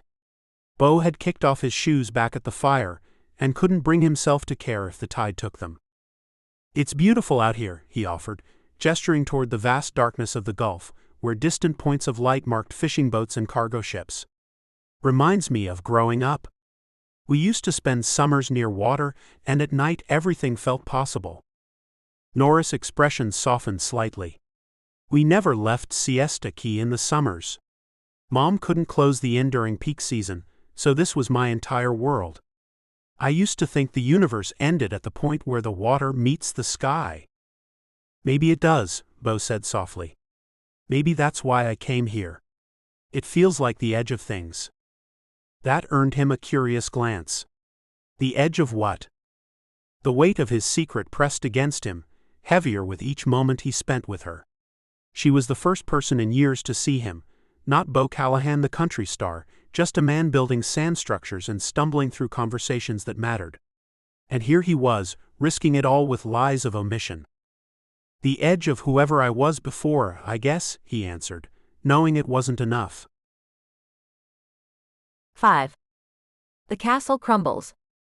Nora woke with a jolt, her eyes flying open at the exact moment the sun's first rays peeked through her curtains. She blinked, disoriented by the unfamiliar lightness in her chest, a feeling so foreign that it took her several seconds to recognize it as contentment. She lay still, staring at the ceiling with its familiar water stain shaped vaguely like Florida. Her thoughts drifted traitorously to last night's bonfire, to Ben silhouetted against the flames, his features softened in the golden light as he talked about music with an intensity that transformed his entire being. The memory of his voice, dropping low when he'd confessed to feeling lost in his own life, sent an unexpected warmth through her chest. "Oh God," she groaned, rolling over to bury her face in the pillow. This wasn't part of the plan. Getting emotionally entangled with some drifter, albeit a surprisingly perceptive one with annoyingly perfect forearms, was exactly the kind of vacation cliché she'd sworn to avoid. Temporary, she reminded herself firmly, the word muffled against cotton. He's temporary, and so is this place. 20 minutes later, showered and armored in her favorite linen button-down, Nora descended to the inn's breakfast area with her planner tucked under her arm like a shield. She'd spent extra time organizing their contest strategy into color-coded sections, complete with time allocations and contingency plans. Nothing said, yesterday's inappropriate emotional sharing is forgotten, like laminated schedules. She spotted Ben at the far table by the window, looking irritatingly refreshed for someone who'd stayed at the bonfire long after she'd made her strategic retreat. Sunlight haloed his messy hair as he chatted with her mother, who was refilling his coffee cup with unmistakable maternal approval. "Great. Just great." "Morning," Nora said briskly, sliding into the empty chair and immediately flipping open her planner. "I've mapped out our approach for today's qualifying round. If we start with the foundation parameters and establish load-bearing sections first." "Good morning to you too, sunshine," Ben interrupted, sliding a mug of coffee her way. "Cream no sugar, right?" Nora paused, thrown by the fact that he'd remembered how she took her coffee after seeing her fix it exactly once. "Right. Thanks." "No problem. Your mom was just telling me about your championship reign in the junior Sandcastle competition. 3 consecutive wins? I'm impressed." "Carmen," Nora warned, shooting her mother a look. Carmen's innocently raised eyebrows fooled exactly no one. "What?" "Ben should know he's working with royalty. Sand royalty." She patted Nora's shoulder. "I'm just giving him the relevant background information." "Competitive sandcastle building is a serious skill," Ben said solemnly, though his eyes crinkled at the corners with barely contained amusement. "I'm honored to be partnered with such distinguished talent." The teasing note in his voice should have been annoying. Instead, Nora found herself fighting a smile, which was infinitely worse. "We need to focus," she insisted, tapping her pen against the schedule. "Qualifying is at 11, and we need to." "Eat breakfast first," Carmen interrupted, setting down a plate piled high with mango-topped waffles. "Strategy can wait until after food. House rules." As Carmen bustled away, Nora reached for the syrup at the same moment Ben did. Their fingers brushed, a brief warm contact that shouldn't have sent electricity zigzagging up her arm. She jerked her hand back as though burned. "After you," he murmured, a smile playing at the corners of his mouth. Across the room, Carmen watched them with undisguised interest, making Nora acutely self-conscious of every movement. She concentrated on cutting her waffle into perfectly even pieces, hyper-aware of Ben's presence across from her. "So." He took a sip of coffee. "Tell me more about these championship sandcastles. Did you have a signature design?" Despite herself, Nora relaxed slightly. "I was known for my buttresses, actually. Structural integrity was my thing, even at 12. "Some things never change," Ben said, but his expression was warm rather than mocking. "I bet you built the kind of castles other kids were afraid to attack. What about you? Any sandcastle credentials I should know about?" He shook his head. "Afraid not. But I've got decent hands." He flexed his fingers in demonstration, and Nora absolutely did not notice the elegant length of them, or wonder how they'd feel. "We should head down early," she blurted, pushing away her half-eaten breakfast. "To assess the sand conditions." Ben's eyes sparkled with something that looked dangerously like understanding. "Sand conditions. Right." By 11 o'clock, their assigned plot on Siesta Key Beach had drawn a small cluster of spectators. The morning sun beat down relentlessly, and Nora had already rolled up her sleeves, regretting her choice of button-down over something more practical. "All right, contestants." Ty's voice boomed through his megaphone as he paced along the marked boundaries.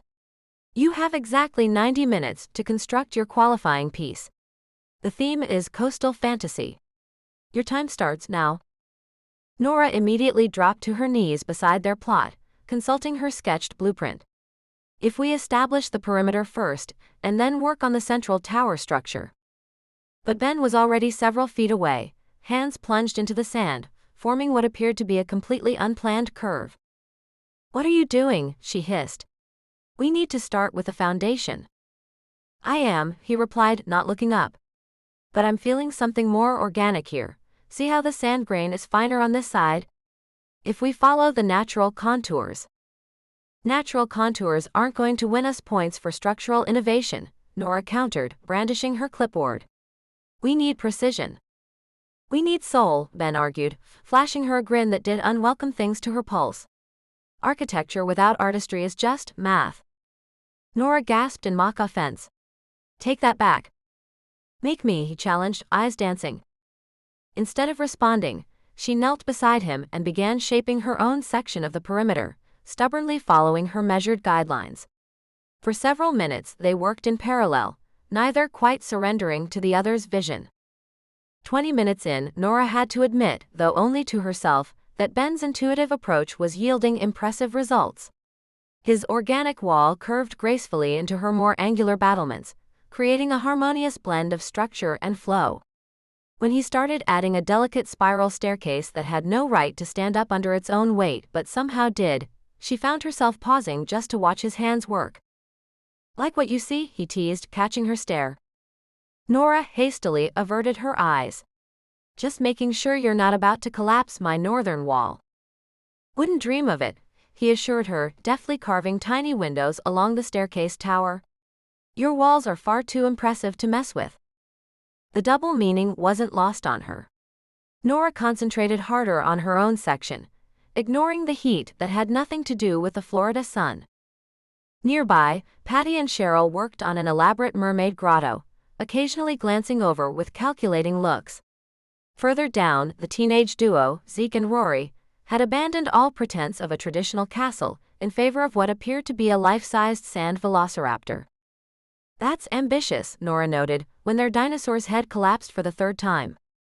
"Innovation often is," Ben replied with admiration. "Though perhaps beyond their current technical capabilities." As they worked, their movements gradually synchronized. Nora found herself anticipating where Ben would build next, wordlessly handing him tools or adding supports exactly where he needed them. When she stepped back to assess their creation an hour in, she felt a rush of satisfaction that caught her off guard. The structure was unlike anything she'd have created alone, her precise geometric foundations supporting his artistic flourishes. Miniature flags somehow stood upright despite the breeze, detailed battlements protected whimsical towers, and the entire thing possessed both structural integrity and genuine charm. "We make a good team," Ben said quietly, coming to stand beside her. The simple truth of it unsettled her. "Let's not get ahead of ourselves. We still need to finish the..." A commotion from the dinosaur plot interrupted her. Rory had apparently taken exception to Zeke's structural criticism and responded by flicking water at him from their bucket. Zeke retaliated with a larger splash, and within seconds a full-scale water war had erupted, sending spectators scattering in all directions. "Oh no," Nora breathed, watching in horror as a wave of water headed directly for their carefully constructed moat system. "Our drainage isn't ready for that volume." Ben leapt into action, grabbing their shaping tools and dropping to his knees. "Quick! We need a containment barrier." He began frantically building up a sand wall to redirect the approaching water. "Shore up the north wall," he called, with enough authority that Nora found herself responding automatically. "Roger that," she replied before the military-style command registered. Their eyes met for a second, and they both burst into laughter despite the crisis. Working together, they managed to hastily construct a barrier that might have saved their creation. if Zeke hadn't chosen that exact moment to make a desperate dive away from Rory's bucket assault. His flailing body crashed directly into their plot, sending both Nora and Ben tumbling backward into their own moat. Sand cascaded around them as the North Tower collapsed with an almost mournful sound. Nora landed flat on her back, Ben half sprawled beside her, both of them drenched and covered in wet sand. Their careful creation, the perfect blend of her precision and his artistry, lay partially collapsed around them. She should have been furious. Should have been calculating the points deduction, planning how to salvage what remained, mentally composing a strongly worded complaint to Ty about inadequate contestant separation. Instead, she found herself overcome with an entirely foreign emotion. It bubbled up from her stomach, past her chest, and escaped as a sound she barely recognized as her own laughter. Ben stared at her in shock for a moment, sand dripping from his hair, before his expression transformed into a brilliant grin. He reached out, plucking a piece of seaweed from her hair with gentle fingers. "There she is," he murmured. "What?" Nora managed between gasps of laughter. "The woman who isn't afraid to get a little messy." Something about his words, or maybe the warm affection in his eyes, made her laughter fade into something else entirely. The absurdity of their position, collapsed in wet sand surrounded by the ruins of their careful work, suddenly seemed secondary to the way his gaze had dropped to her lips. The background noise of the beach seemed to fade, the spectators and contestants blurring into irrelevance. There was only the warmth of the sun, the cool wetness of the sand beneath her, and Ben's face inches from hers, his hand still tangled in her hair. "Is this okay?" he murmured, close enough that she felt the words more than heard them. Nora couldn't have spoken if she tried. Instead, she gave the slightest of nods. The kiss was softer than she expected. Tentative, sand-gritty and sun-warmed, it felt like a question rather than a declaration. His lips barely pressed against hers, giving her every chance to pull away. She should have. Every calculation, every carefully constructed wall, every lesson she'd ever learned about keeping her professional and personal lives separated screamed at her to break contact. Instead, Nora found herself leaning forward, answering his question with unmistakable clarity, as her hands found their way to his shoulders. The kiss deepened, sand and salt and sunshine overwhelming her senses as the world narrowed to just this moment, just this feeling of falling into something completely unplanned. His hand cradled her face with a gentleness that made her chest ache. This wasn't supposed to happen, especially not here, not now, not with sand in uncomfortable places and spectators all around. Yet somehow it felt like the most natural thing in the world, like a calculation where all the complex variables had suddenly, unexpectedly, aligned.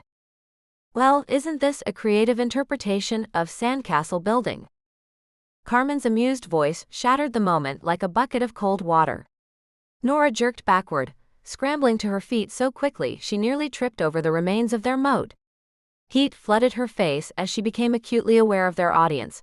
Her mother, Ty with his clipboard, a small crowd of onlookers, and Zeke and Rory grinning like they'd just witnessed something far more entertaining than their dinosaur collapse.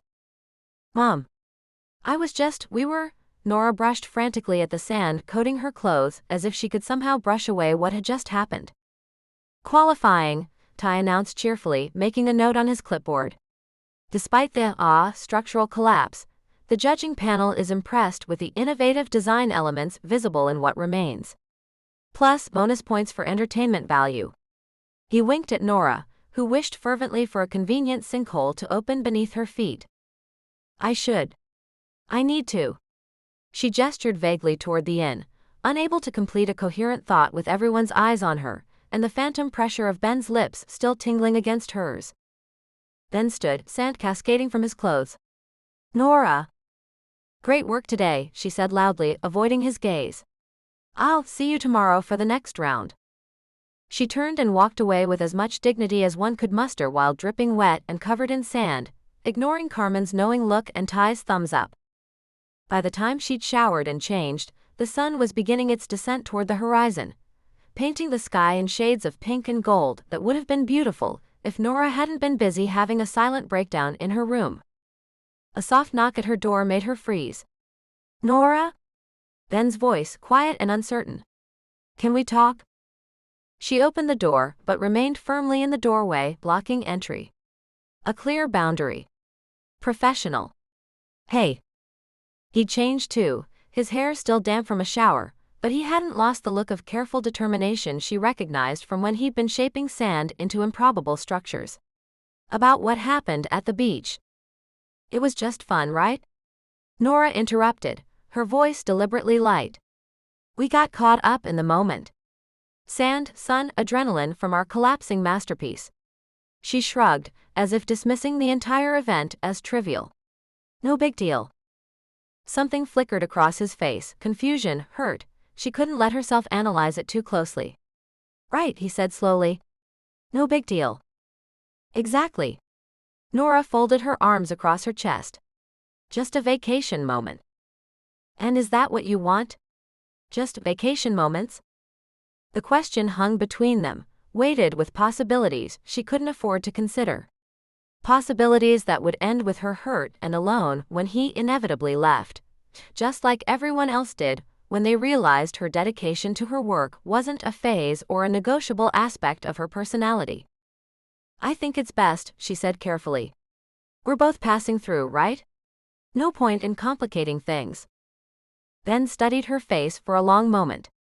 If that's what you want, he finally said, his voice neutral in a way that somehow hurt worse than if he'd argued. It is. The lie tasted bitter. I'll see you tomorrow? For the next round? Wouldn't miss it. His smile didn't quite reach his eyes. As he walked away, Nora closed the door and leaned against it, arms wrapped protectively around herself. The hollow feeling in her chest expanded with each step she heard retreating down the hallway. This was the right choice. The smart choice.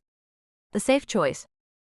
So why did it feel like she just sabotaged something important, for the sake of her carefully constructed walls? 6. Storm warning. Bo strummed a final melancholy chord, as the first rays of sunlight danced across the morning sky. The quiet seemed almost sacred from his perch on the inn's balcony, the only sounds being the gentle lapping of waves against the shore and the occasional call of a seagull.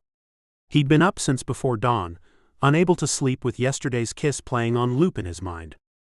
The melody he'd been working on was coming together, but the words kept getting stuck. He scribbled another line about castles built in sand and tides washing away what couldn't last, then immediately scratched it out with a frustrated groan. Too on the nose, he muttered to himself, closing the weathered notebook he carried everywhere. Might as well just call it, I'm lying about everything and soon you'll hate me.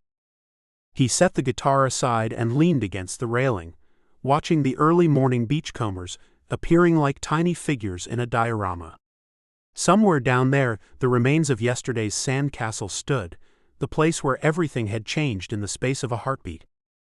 That kiss hadn't been in his plans. Neither was the way his chest tightened now every time he thought about her pulling away, the flash of panic in her eyes when her mother appeared, or the casual way she'd dismissed it afterward. Just fun. The words echoed in his head with particular cruelty.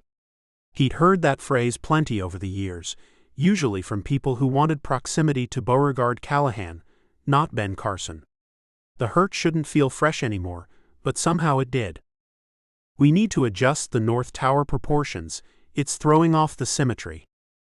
Nora didn't look up from her clipboard as she delivered the assessment, her voice all business and miles away from yesterday's laughter.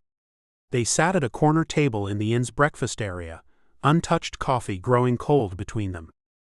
Good morning to you too, sunshine, Bo said, tipping an imaginary hat. Sleep well? Fine. She made another notation, still not meeting his eyes. The tide charts show we'll have optimal building conditions from 9 to 2, so we should focus on structural integrity first, decorative elements second. Bo sipped his coffee, studying her over the rim. Her hair was pulled back in a no-nonsense ponytail, and she'd swapped yesterday's casual tank for a crisp linen button-down. Everything about her screamed professional distance. You know, most Sandcastle competitions don't require tactical briefings, he drawled, trying to recapture some of their easy banter.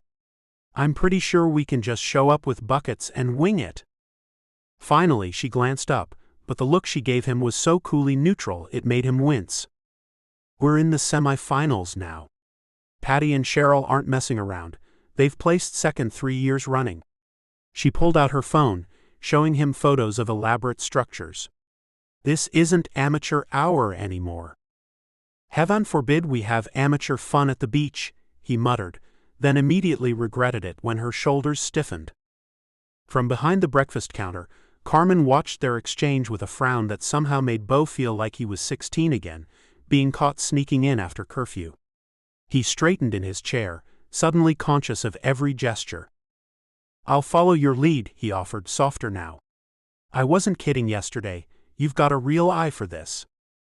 The compliment landed awkwardly in the space between them.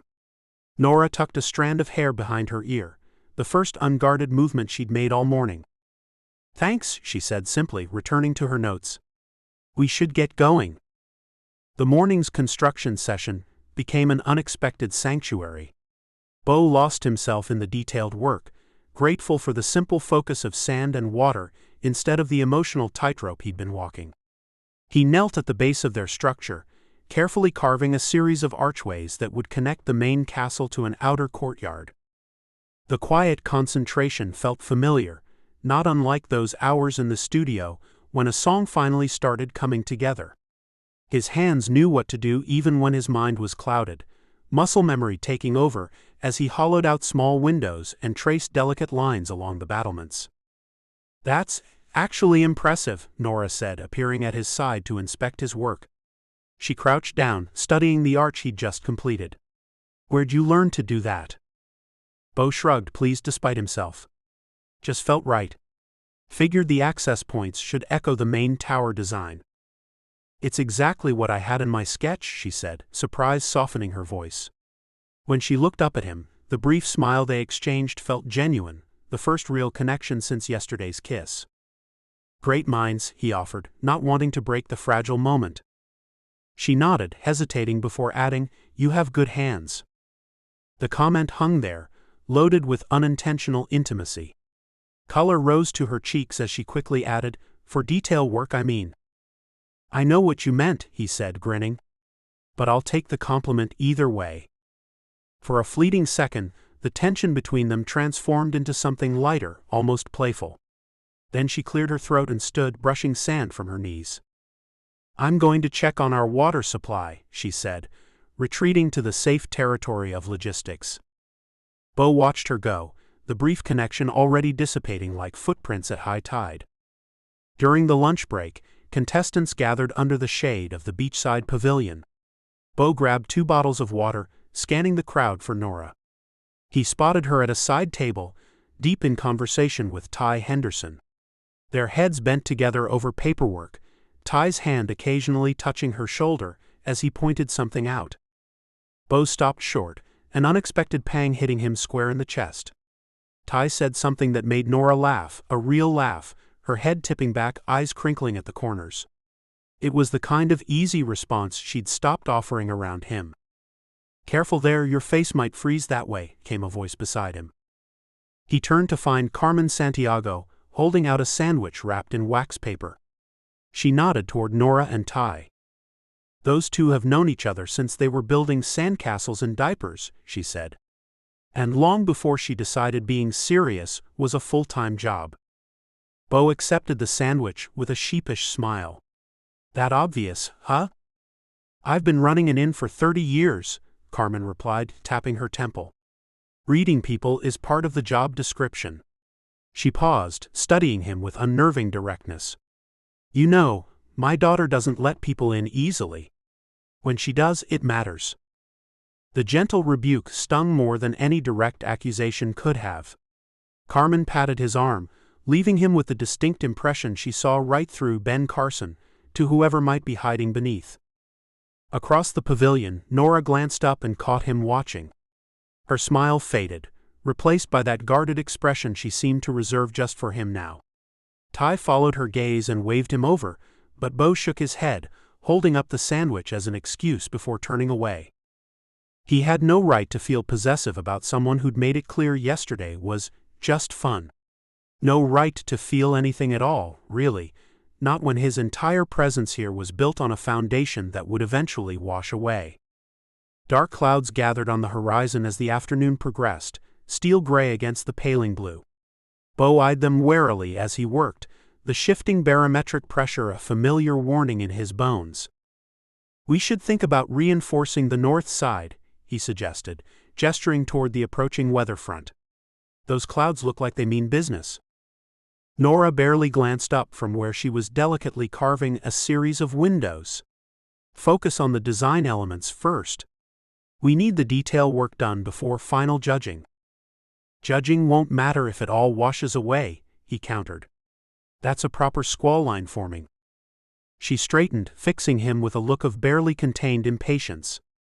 "The weather report said storms after sunset. We have hours yet.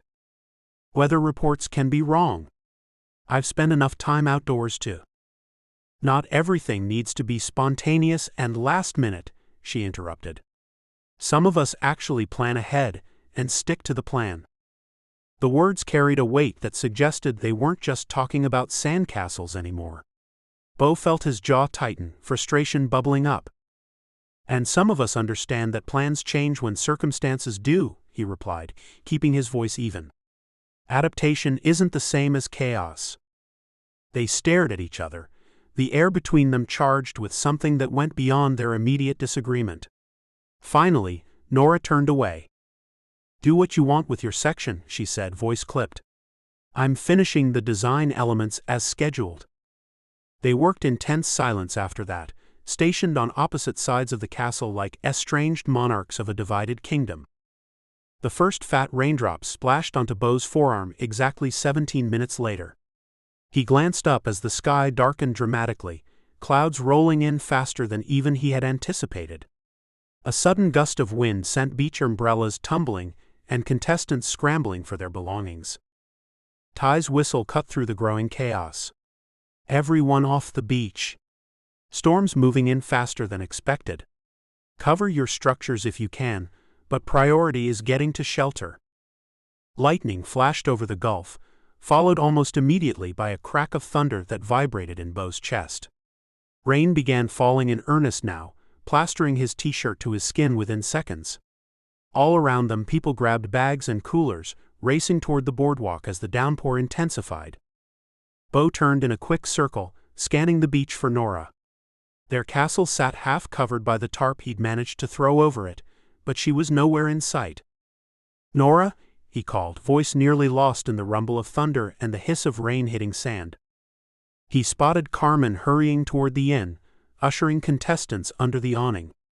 Patty and Cheryl huddled together beneath a shared raincoat. Even Ty was visible, helping a family collect scattered beach toys. But no Nora. Anxiety tightened in his chest as he jogged toward the evacuation point, rainwater running into his eyes. The beach had emptied with remarkable speed, leaving only abandoned competition sites and the churning sea beyond. Then he caught a glimpse of movement, not toward the inn, but in the opposite direction. A familiar figure was heading up the winding path that led to the overlook boardwalk, moving deliberately away from shelter.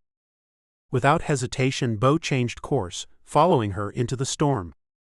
He found her at the highest point of the wooden walkway, a solitary figure against the dramatic backdrop of the churning gulf. She gripped the railing with both hands, face turned toward the water as rain streamed down her profile. The overlook's partial roof offered minimal protection, but she seemed indifferent to the water soaking through her clothes.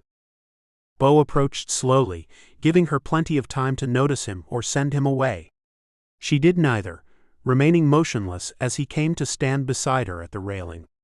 For several minutes they watched the storm in silence, lightning illuminating the coastline in brilliant, stuttering flashes. Below them, the beach they'd left behind looked transformed, sand darkened by rain, waves crashing higher on the shore with each passing minute. In the distance their castle was barely visible, the blue tarp a small rectangle against the vast expanse of gray. The wind shifted, sending a spray of raindrops beneath the overhang. Nora didn't flinch, her knuckles white where they gripped the weathered wood. When she finally spoke, her voice barely carried above the storm. "I don't do this," she said, still staring straight ahead. "Whatever this is. I don't trust temporary things." The vulnerability in her confession made Beau's chest ache. He reached out slowly, placing his hand next to hers on the railing, close enough to touch but giving her the space to pull away if she wanted to. She didn't. "Seems to me most things worth having are temporary," he said quietly. "That's easy to say when you're passing through." She finally turned to look at him, rain clinging to her eyelashes. "Some of us have to stay behind and deal with what's left." The words landed like a physical blow. Beau swallowed hard against the guilt rising in his throat. "You think I'm just killing time," he said, not quite a question. "Aren't you?" Her eyes searched his face. "Isn't that what this place is for people like you? A pause button before real life starts again?" Thunder rolled overhead, punctuating her question. Beau found himself at a crossroads. He could deflect, make a joke, keep the conversation superficial. Or he could offer what honesty he could. "I came here to hide," he admitted. "But that doesn't make what happens here any less real." Nora's expression softened slightly. "What are you hiding from?" "Expectations. Other people's ideas of who I should be." He looked back toward the water. "Turns out you can get lost in other people's versions of you." She was quiet for a long moment, processing his words. "I know something about that," she finally said. "My meltdown went viral, you know. One bad day, and suddenly I'm that crazy architect who freaked out at the Robertson site." Beau winced sympathetically. "Social media?" "Everywhere." She shook her head. "The client was awful, demanding impossible changes, blaming me for his own poor planning. When I finally snapped, someone caught it on video. Out of context, of course." "Of course," Beau echoed, thinking of his own misrepresented moments captured for public consumption. "I'm afraid of losing control," she continued, her voice dropping almost to a whisper. "In my career, in my emotions. Everyone I've trusted either wanted something from me, or lied about who they were." She pushed wet hair from her face, looking at him directly now. "At least with you, what I see is what I get. You're honest about just passing through." Guilt flooded Beau's chest at her words. Here she was, laying herself bare while he hid behind a convenient alias. He opened his mouth, the truth suddenly desperate to escape, about Beauregard Callahan, about the fame and the pressure, about why he was really hiding. But the trust in her eyes stopped him cold. Trust he hadn't earned, trust he was actively betraying with every moment he kept his secret. Instead, he redirected. "Tell me about Chicago. About the work you love when it's good." The storm began to ease as she spoke, describing buildings she'd helped design, the satisfaction of seeing concepts become concrete reality. The rain softened to a gentle patter around them, though neither made a move to leave the overlook. "I like the precision," she explained, animated now. "There's something beautiful about knowing exactly how everything fits together, about building something strong enough to last." "Not so different from a good song," Beau said without thinking. Her eyebrows lifted. "You write music?" He froze for a split second. "Just for myself. Nothing serious." "I'd like to hear it sometime," she said, and the genuine interest in her voice made his chest tighten. They stood closer now, the shared shelter of the boardwalk roof becoming more excuse than necessity as the rain tapered off. Droplets clung to Nora's eyelashes as she finally met his gaze directly, something unspoken passing between them. "I'm not good at this," she whispered, "whatever's happening between us." Beau brushed his thumb across her cheek, understanding that her walls were built from the same materials as his own: fear of being misunderstood, of being seen too clearly, of losing something before you were ready to let it go. "Neither am I," he admitted, the partial truth sitting heavy on his tongue. He leaned in to kiss her again, knowing he was building something on a foundation that could not last, but unable to stop himself from adding another story to their sandcastle. This time, when their lips met, there was no surprise, no pulling away, only the shared acknowledgement that sometimes temporary things were worth the inevitable tide. 7. Tiny turrets, big problems. Nora arrived at the competition area 2 hours before the official start time. Lugging a reusable grocery tote filled with supplies she'd assembled before dawn. The rising sun cast long shadows across the cordoned-off beach plots, and hers was the only set of footprints marring the pristine morning sand. Perfect. She'd have time to fully assess the conditions without distractions. She knelt at the edge of their assigned area, scooping up a handful of sand and letting it sift through her fingers. Slightly coarser than yesterday. The overnight rain had altered the consistency, still workable, but she'd need to adjust her water ratio calculations.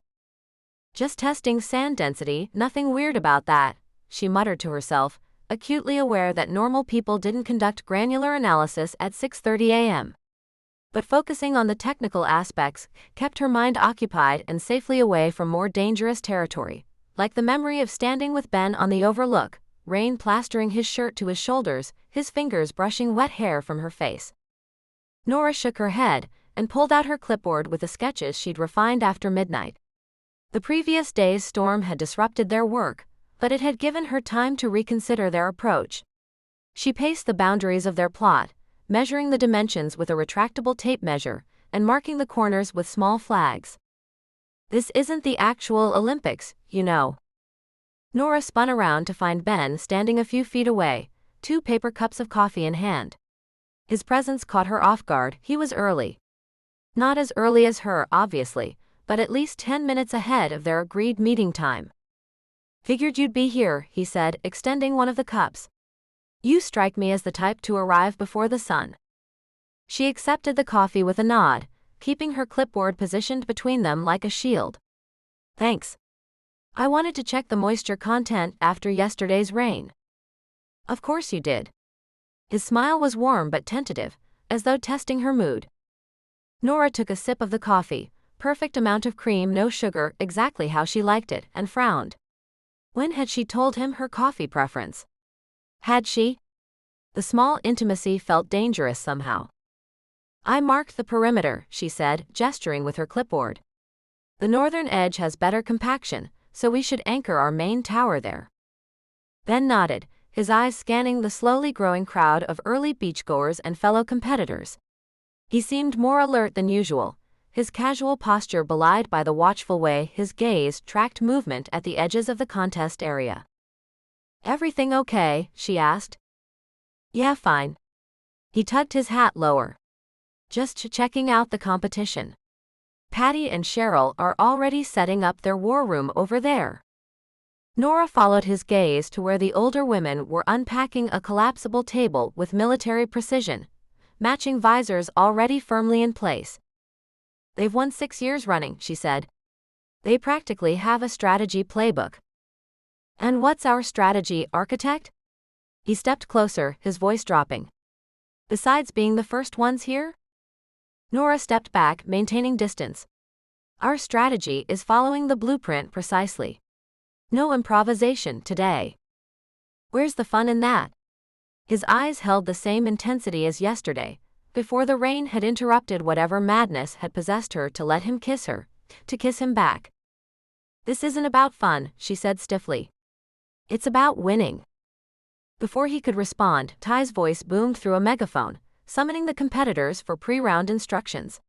Saved by the whistle. Gather round, sand warriors, Ty called out, clipboard in hand, his enthusiasm undimmed by the early hour. Welcome to the semi-final round of our annual Sandcastle Spectacular. The crowd of competitors formed a loose semicircle. Nora noticed that beyond the participants, a larger crowd of spectators had gathered. Apparently, the contest was something of a local attraction. Her stomach twisted at the thought of being a spectacle.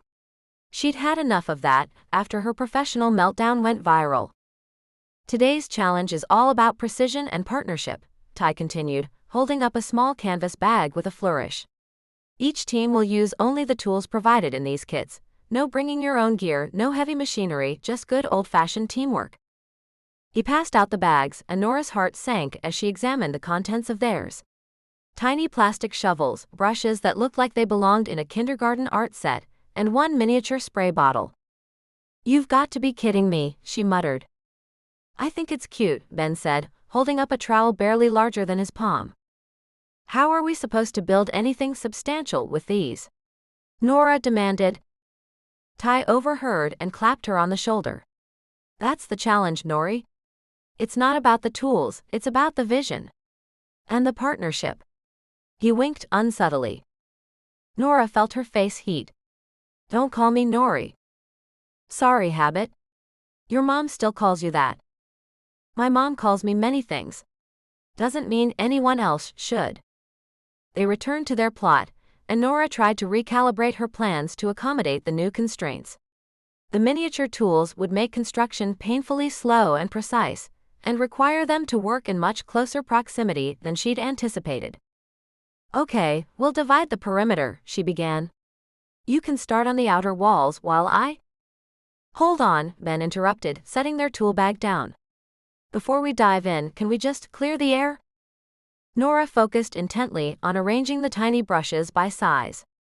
About yesterday. The rain. The kiss. She felt her shoulders tense. There's nothing to clear.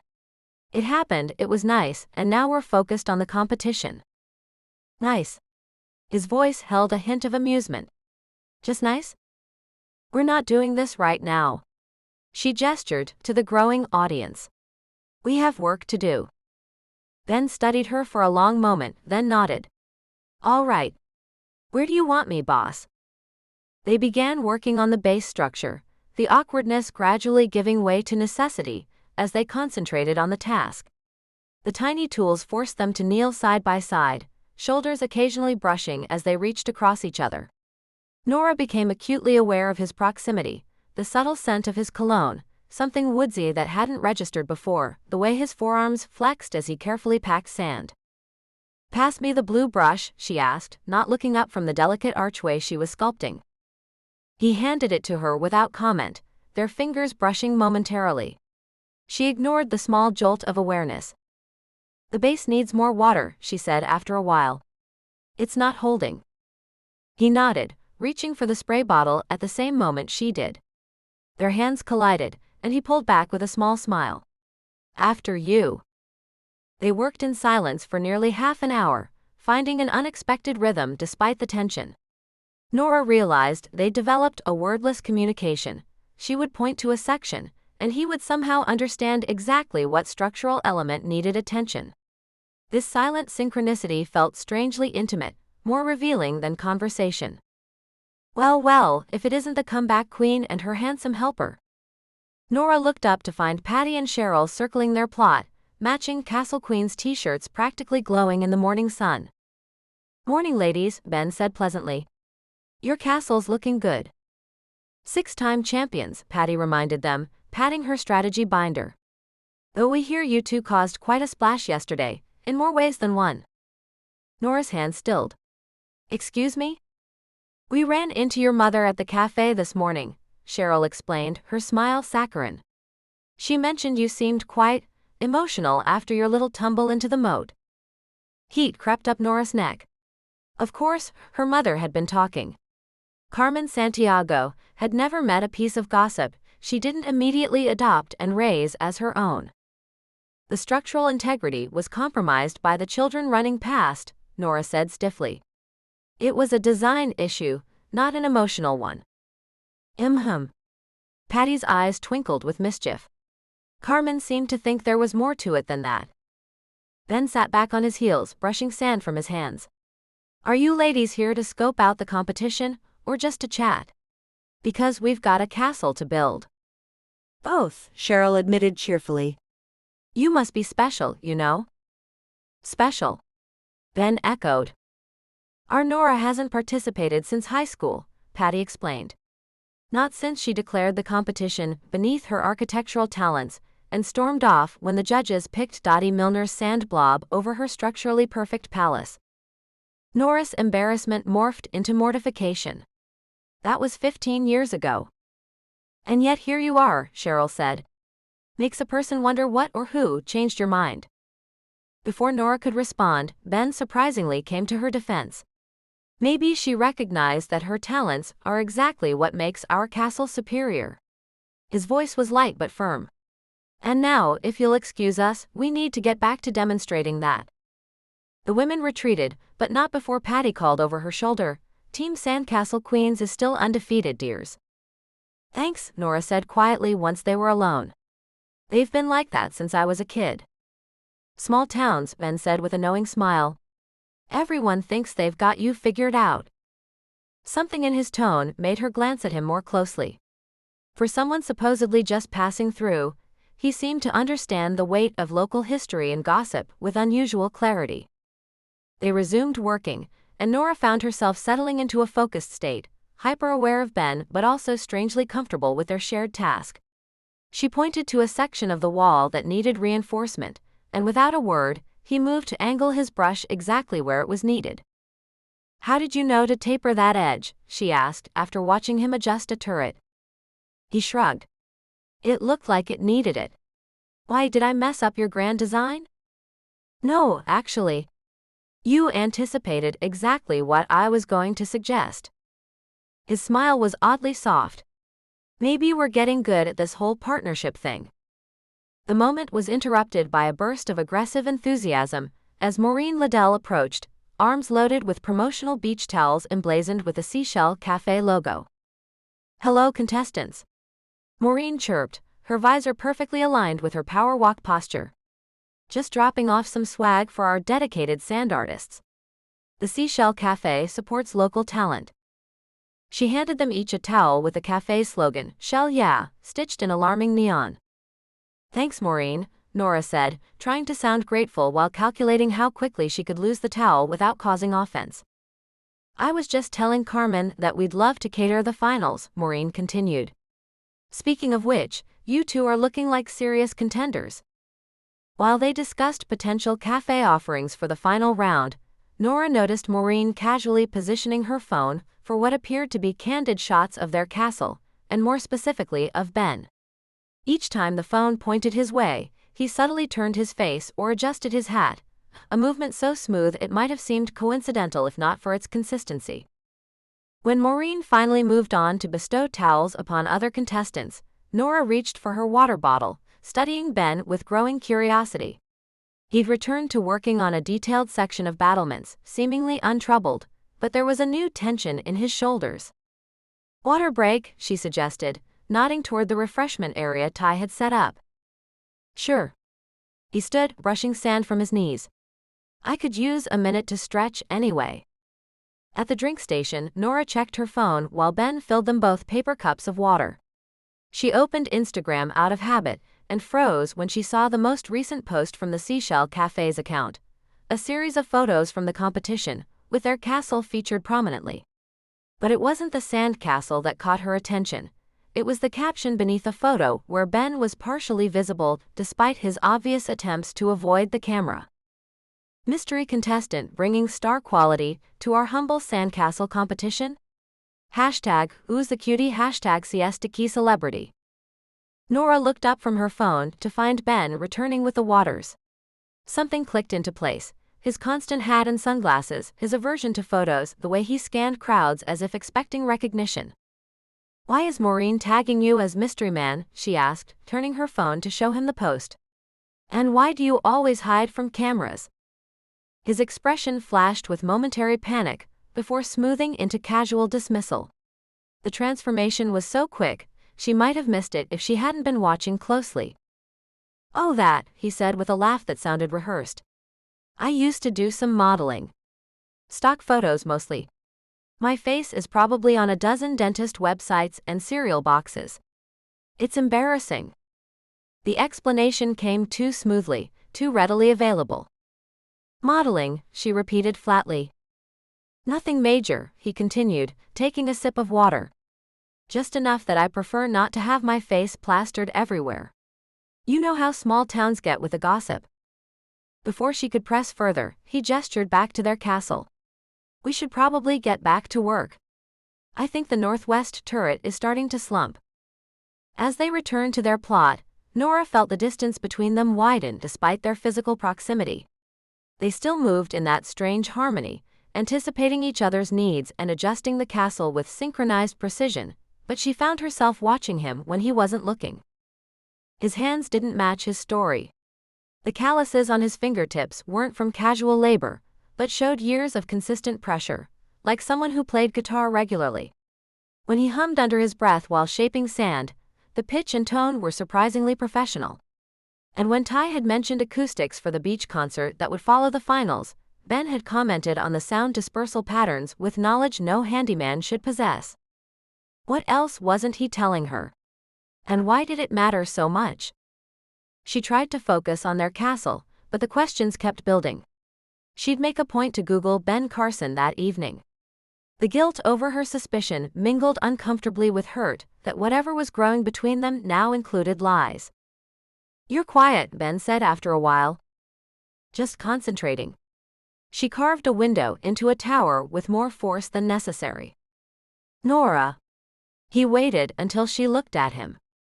"I meant what I said yesterday, before the rain." She remembered his words on the Overlook, about feeling more himself here than he had in years, about how she somehow made him forget all the noise in his head. "Did you?" she asked, unable to keep the edge from her voice. "Because I'm starting to wonder how much of what you say is actually true." His expression sobered. "That's not fair." "Isn't it?" He set down his tools, sitting back to face her fully. "What's really bothering you?" "Nothing." She returned to detailing a minuscule staircase. "We should finish this section before the judges come around." Ben nodded slowly, picking up his brush again. They worked side by side in silence, the easy rhythm now undercut by tension. Nora kept her focus on the castle, but her mind raced with contradictions and suspicions. She didn't like the heavy feeling in her chest. This was supposed to be a brief distraction, a way to pass time during her forced sabbatical. Instead, she found herself caring about a man who clearly wasn't being honest with her, and worse, caring about why he felt he needed to lie. 8. Cracks in the foundation. Bo pushed his sunglasses up the bridge of his nose and dug his toes deeper into the cool packed sand. The beach at sunrise belonged to a different world than the one tourists saw. No umbrellas, no volleyball nets, just the rhythm of waves and a handful of dedicated shell collectors hunched like ancient foragers along the shoreline. He'd slipped out before 6, before the inn stirred to life, before Nora might catch him staring at her with the weight of everything unsaid. The morning light painted the gulf in warm gold, turning ordinary waves into something holy. Bo pulled his phone from his pocket and snapped a picture, knowing full well a camera could never capture the feeling of this moment, the salt-heavy air, the distant call of gulls, the weight of borrowed time pressing against his chest. "This make a hell of a bridge," he murmured to himself, mentally arranging chords and lyrics. Something about sandcastles washing away, about time slipping through fingers like fine grains. He jotted a few lines in his notes app, before powering the phone off again and shoving it deep into his pocket. An older couple walked by, hand in hand, both nodding politely at him without a second glance. That was the beauty of sunrise, and a worn fishing hat pulled low. Nobody was looking for Beauregard Callahan at 6:15 a.m. on a nearly empty beach. Nobody was looking for anyone, really. Bo took a deep breath and turned back toward the inn. He'd managed almost 2 weeks of peace before the cracks started showing. A few more hours, maybe a day if he was lucky. He'd perfected the art of knowing when to leave. The Sand and Souls lobby smelled like coffee and fresh-cut flowers, a scent Bo realized he'd come to associate with safety. He was crossing toward the stairs when Ty emerged from the small office behind the desk, sunglasses pushed up into his hair despite the early hour. "Hey man," Ty said, glancing around the empty lobby before beckoning Bo closer. His usual easy smile was replaced with something more serious. "Got a minute?" Bo felt his stomach tighten. "Sure. Everything good with the competition setup?" Ty lowered his voice. "Heads up, some Nashville tourists were at Seashell Cafe yesterday afternoon showing your picture around." He watched Bo's face carefully. "Said you looked just like that country singer, Callahan? Asked if anybody had seen him around town." The familiar cold dread flooded Bo's stomach. "What did you tell them?" "Play dumb," Ty shrugged. "Said we get all kinds of lookalikes through here. Told him Tom Cruise comes through once a month." He grinned, but his eyes remained concerned. "Just thought you should know." "I appreciate that." Bo ran a hand through his hair, suddenly aware of how exposed he felt in the wide-open lobby. "Real decent of you." "No big deal." Ty hesitated, then added, "Look, I don't care who you are or aren't. You're good for her, you know?" Bo found himself unable to meet Ty's eyes. "Thanks, man. Hope I can be." As he headed up the stairs, Bo could feel the borrowed time slipping faster through his fingers. In the safety of his room, Bo paced the worn blue carpet, his footsteps matching the pounding in his chest. He finally powered his phone back on, wincing as it vibrated repeatedly in his palm. 7 missed calls from Savannah. 3 from his manager, Rob. A text from his sister asking if he was alive. The succession of messages from Savannah progressed from professional to something approaching panic. "Need to discuss Fallon appearance. Call me. Where are you? PR team needs answers on the charity event. Your mother called me. Your mother, Bo. Call back now. People magazine asking for comment on your extended absence. What do I tell them? This isn't cute anymore. 3 gossip blogs running, where's Beauregard? Stories. I know you're getting these. At least let me know you're alive. If I don't hear from you by noon, I'm tracking down your last known location. Don't make me do this." Bo sank onto the edge of the bed and pressed the voicemail icon. Savannah's voice filled the room, clipped and professional. "The Jimmy Fallon appearance can't be postponed again. I'm doing damage control, but I can't keep using the creative retreat line forever. 3 gossip blogs are running, where's Beauregard? Stories. I need you back in LA by Friday." A pause, then quieter, "Call me back, Bo." No mention of how she might have tracked his location. But Savannah had resources, and she'd find him soon enough. With a sigh, he pressed her number and waited. "Oh, thank God," she answered on the first ring. "Are you okay? Where the hell have you been?" "I'm fine, Save. Just needed some quiet." "This isn't like your Montana fishing trip, Bo." Her voice softened with genuine concern. "People are asking questions. There's a Reddit thread tracking sightings. Someone posted yesterday that you were spotted at some cafe in Florida." Bo closed his eyes. "Just handling some things. Clearing my head." "Is this about a woman?" When he didn't answer, she sighed loudly. "Please tell me you haven't been playing ordinary guy again." His continued silence was apparently answer enough. "Bo," she said, softer now, "you know how this ends. Remember Nashville? Remember Caitlin? It's different this time. It's never different. You hide who you are, they fall for someone who isn't real, then they get blindsided and hurt when the truth comes out." She paused. "And so do you." Bo stood and walked to the window, watching the morning light fill the gardens below. A flash of movement caught his eye.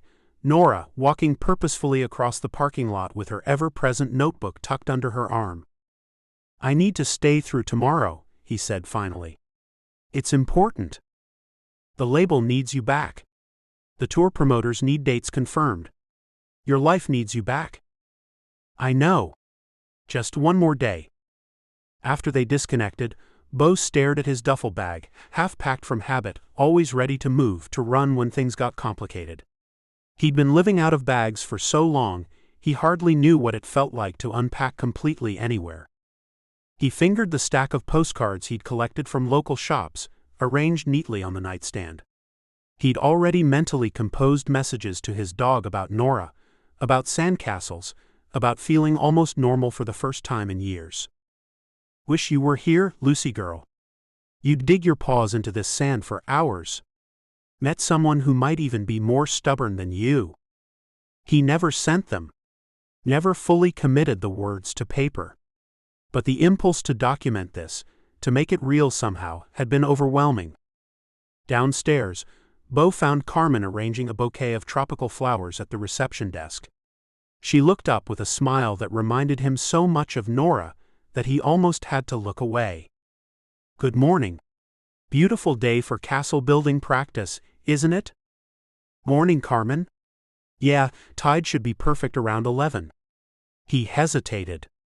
Have you seen Nora around? Her smile widened in a way that made him feel absolutely transparent. She's gone into town for supplies. Patty at the hardware store apparently has the perfect miniature shovels.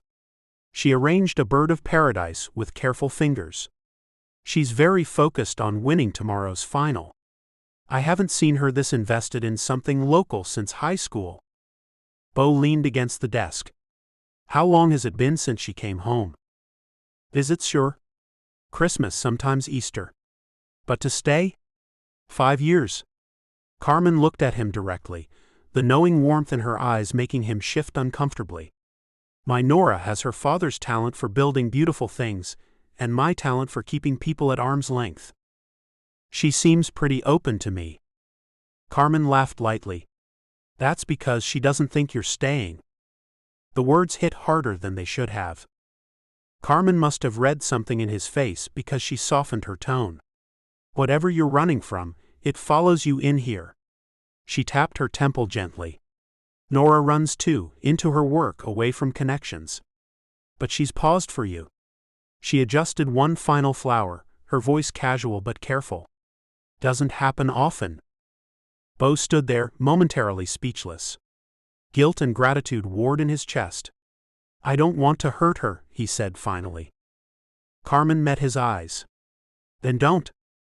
Seeking solitude after the unexpected emotional ambush, Bo retreated to the inn's back porch. The wide wooden deck overlooked a small garden that tangled its way down to the beach access path. He sat in one of the Adirondack chairs, pulling his phone out again. He drafted several texts to Savannah, each more resigned than the last. I'm out. Cancel everything.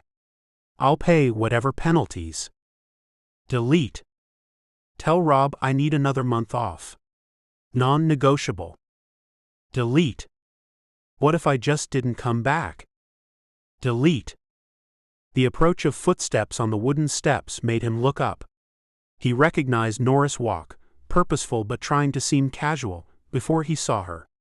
His face lifted into an automatic smile before he remembered the walls closing in around them. Hey, she called, dropping a bag of castle-building supplies beside his chair. Found the mini shovels. Patty says they're guaranteed to win us the detail round. She paused, studying his face with the precision she usually reserved for blueprints. You look like someone canceled your vacation. Bo managed a half smile. Just got some work stuff to figure out. Nora sat in the chair beside him, close enough that he could smell the subtle blend of sunscreen and coffee that seemed to follow her everywhere. Trouble with a handyman job? The lie stuck in his throat. Something like that? She nudged the bag with her foot. Well, whatever house you're fixing can wait until after tomorrow, right? We've got a castle to perfect. For a moment, Bo considered telling her everything right there. But the sunlight caught in her dark hair, and the quiet excitement in her voice about their silly Sandcastle competition made the words impossible to form. Right, he said instead. Trophy's practically got our names on it. Nora pulled out a rolled blueprint from her ever-present bag. I've been tweaking the North Tower design. If we offset the main structure by about 3 degrees, we'll catch the afternoon light better for the judges. Bo shook his head, laughing despite himself. Has anyone ever told you that you might be overthinking a Sandcastle competition? Only everyone I've ever met. She grinned, and the tightness in his chest eased momentarily. But they'll be thanking me when we win. They spent the next half hour reviewing competition strategy, Bo quietly marveling at how she'd transformed something playful into a precision operation, and how much he'd come to admire that about her. When Nora mentioned this being the last time we'll build together, Bo felt the double meaning acutely. He watched her fingers linger on the blueprint, tracing the outline of a tower. I actually think I'll miss this when it's over, she said softly, not quite meeting his eyes. The competition? The building. She looked up then, something unguarded in her expression. With you. The moments stretched between them, filled with all the things Bo couldn't say. He wanted to tell her that he'd postpone flights, cancel appearances, just to build one more ridiculous sandcastle with her. But the words would only lead to questions he couldn't answer, not without destroying whatever this fragile thing between them had become. "Me too," was all he managed. After Nora left for a meeting with Ty about the competition logistics, Bo finally made the call to Savannah, his voice steadier than he expected. "I'm staying through tomorrow. It's important." Her exasperation crackled through the phone. "Bo, you haven't been returning calls for almost 2 weeks. People are starting to talk. The label is breathing down my neck. I understand, but I need to finish something here." "For this woman? The architect?" Bo tensed. "How did you?" "Oh please. You think I don't know your patterns by now? You've gone off-grid at least 3 times for women who didn't know the real you." He could practically hear her rolling her eyes. "I sent Marcus to check the area. He said you looked happy." Her tone softened slightly. "But this isn't sustainable, Bo. You know that." He closed his eyes.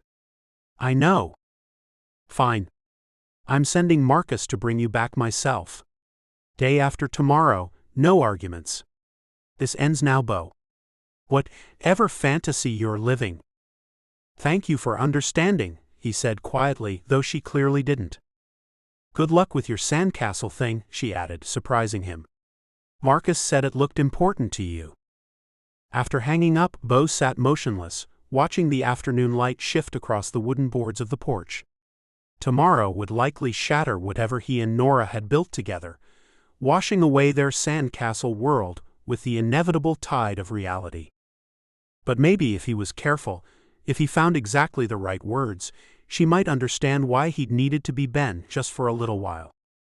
That evening, Bo helped Carmen string lights around the garden for tomorrow's post-competition celebration. She handed him strands of twinkling bulbs without comment, letting him work through whatever was clearly weighing on his mind. From his perch on the ladder, he caught glimpses of Nora working at her laptop on the porch. Her face was illuminated by the blue glow of the screen, brow furrowed in concentration. The sight made his chest ache with a specific kind of longing he hadn't felt in years, not the fleeting attraction that had characterized his recent relationships, but something deeper. Something that felt dangerously like wanting to stay. "She works too hard," Carmen remarked, following his gaze. "Always has." "Yeah," Bo agreed softly. "But she loves it, doesn't she? The creating." Carmen nodded, handing him another strand of lights. "Like her father. He built beautiful things too. Never could understand why people didn't see the world the way he did, all lines and angles and possibilities." Bo thought about his own father, a practical man who'd never understood his son's obsession with music, with words, with making people feel something. "Must run in the family," he said. As the evening deepened into night, Bo finished hanging the last strand of lights. Carmen had long since gone inside, leaving him alone with his thoughts and the distant sound of waves. The knowledge that tomorrow would be his last day in this small slice of paradise sat heavy in his chest. Yet watching Nora through the window, focused, brilliant, completely herself, he knew he'd made the right choice to stay, even if it meant losing her when his truth washed away their carefully built world of sand. 9. The Crown and the Crash. Nora woke with a smile before she caught herself. Her arms wrapped around the pillow, one leg dangling off the bed to catch what little breeze drifted through the open window. Despite the early hour, heat already pressed against her skin like a second blanket. She blinked at the ceiling, surprised by the flutter of anticipation in her stomach. Finals day. The last day of the competition. The last official day with Ben. She allowed herself one moment, just one, to imagine what might happen if this wasn't just a vacation thing. If the quiet conversations over blueprint sketches and sand-covered fingers led somewhere beyond Siesta Key's white shores. If the way he looked at her meant something lasting. Nora grimaced and tossed the pillow aside, swinging her legs over the edge of the bed. "Get it together, Santiago," she muttered, reaching for the clipboard she'd prepared last night. Her meticulously detailed timeline for the day's events stared back at her in neat block letters. Finals began at 10 a.m. sharp. Awards at 2 p.m. And then nothing. Back to real life. Back to rebuilding her career from the ashes of that viral meltdown.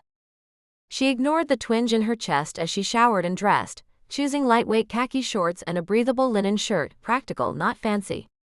If Ben's attention lingered a little longer when she wore blue, well, that was purely coincidental. Carmen was already in the kitchen when Nora came downstairs, humming as she sliced fresh mango into a bowl. "Morning, sweetheart." Her mother's knowing smile made Nora duck her head. "Ready for the big day? I hear half the town's coming to watch." "Great," Nora said, pouring coffee into a travel mug. "Just what I need. An audience for when Patty and Cheryl crush our dreams of castle glory." Carmen laughed. "You don't fool me. You and Ben have been building something special." The deliberate emphasis wasn't subtle. "It's just Sand, Mom." Him. Nora grabbed a piece of mango, narrowly avoiding her mother's attempt to trap her into further conversation. "Gotta go meet Ben. See you there." "Wouldn't miss it," Carmen called after her. The beach was transformed when they arrived.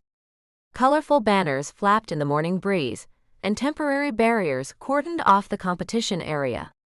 Clusters of spectators already claimed the best viewing spots with beach umbrellas and coolers. Ty jogged between stations, clipboard in hand, whistle bouncing against his chest. "There you are," he called, waving them over.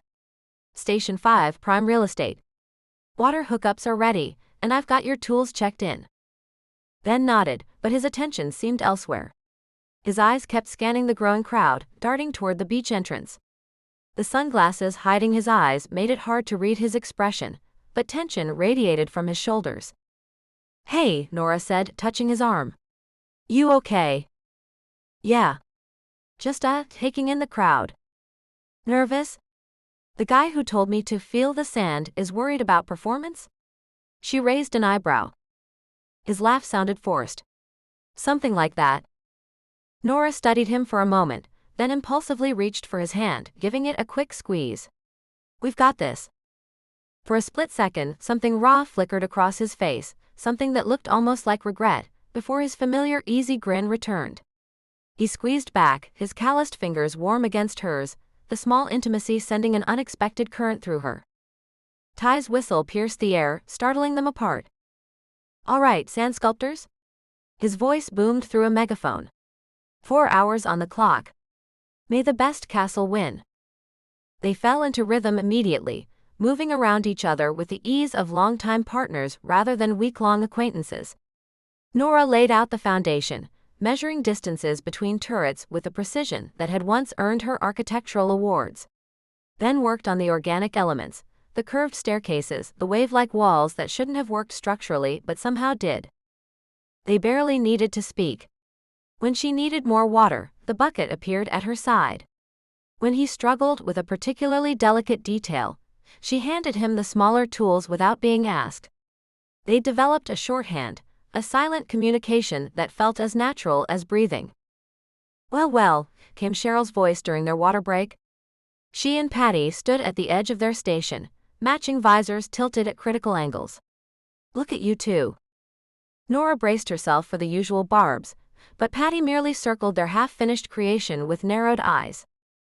"The buttressing on that north tower is actually," she paused dramatically, "not terrible." Coming from Patty, this was practically a standing ovation.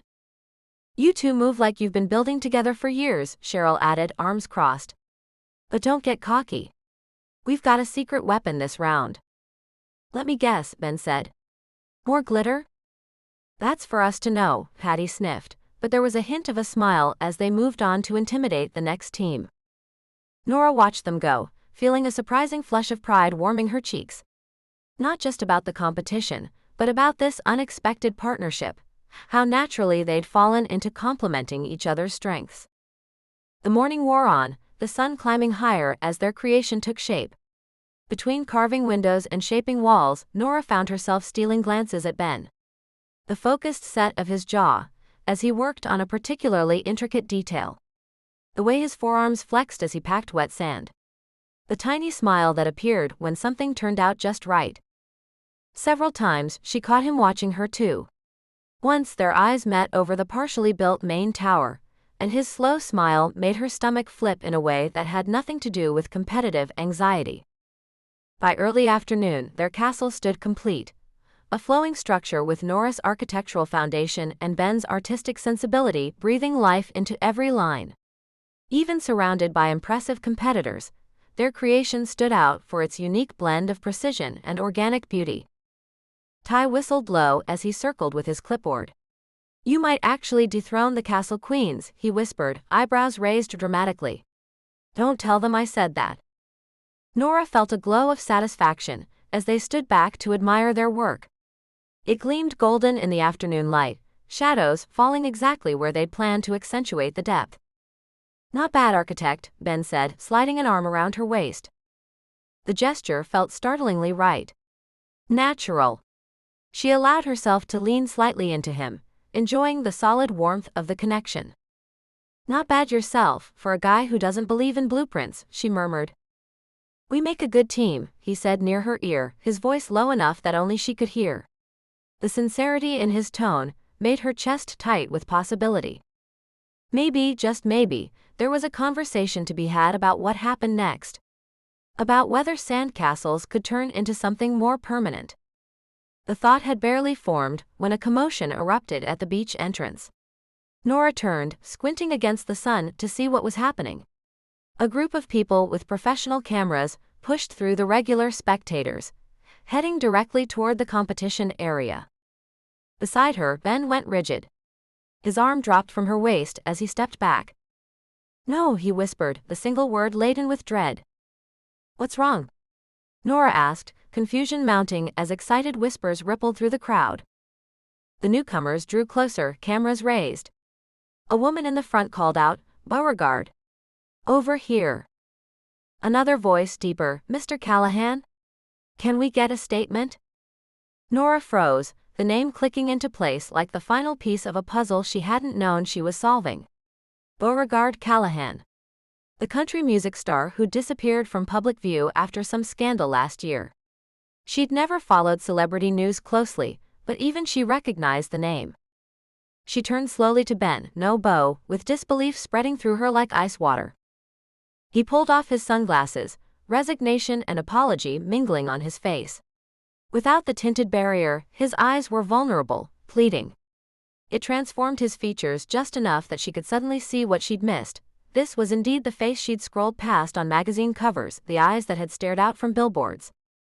"Nora, I can explain," he said, reaching for her hand. Around them, the beach erupted into chaos.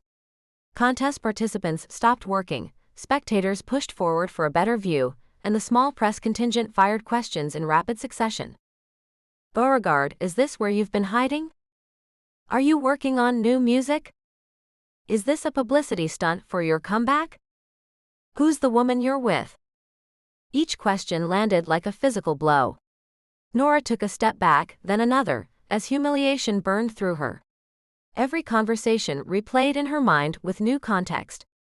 Every moment of connection reframed as manipulation. "Was any of it real?" she managed to ask, her voice barely audible over the chaos.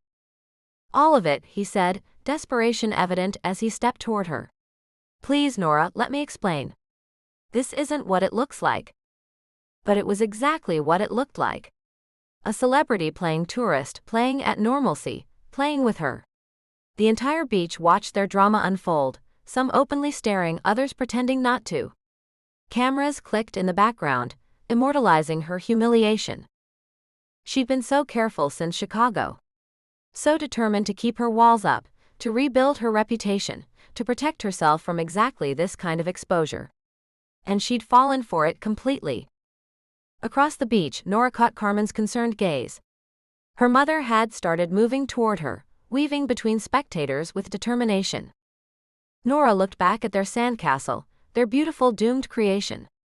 Already, photographers circled it, caring nothing for the craftsmanship, only interested because of whose hands had built it. One of the many reasons she hated the spotlight. It reduced everything to proximity to fame. "Nora," Beau said again, stepping forward.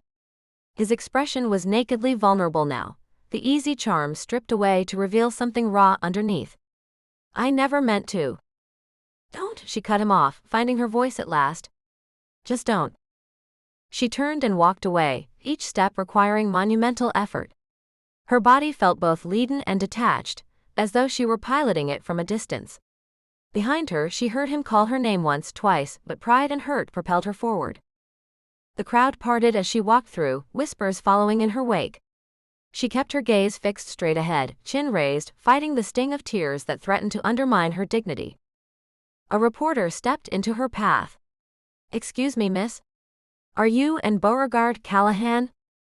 No comment. Carmen appeared at Nora's side, her normally warm voice diamond hard. She linked arms with her daughter and steered her past the cameras. They were halfway up the beach when Ty jogged up beside them. "Nora, wait, the judging isn't finished. You and Ben might still." "It's Beau apparently," Nora said, voice flat. "Beauregard Callahan. The country star. And no, we're not waiting for the judging." "Oh crap," Ty winced.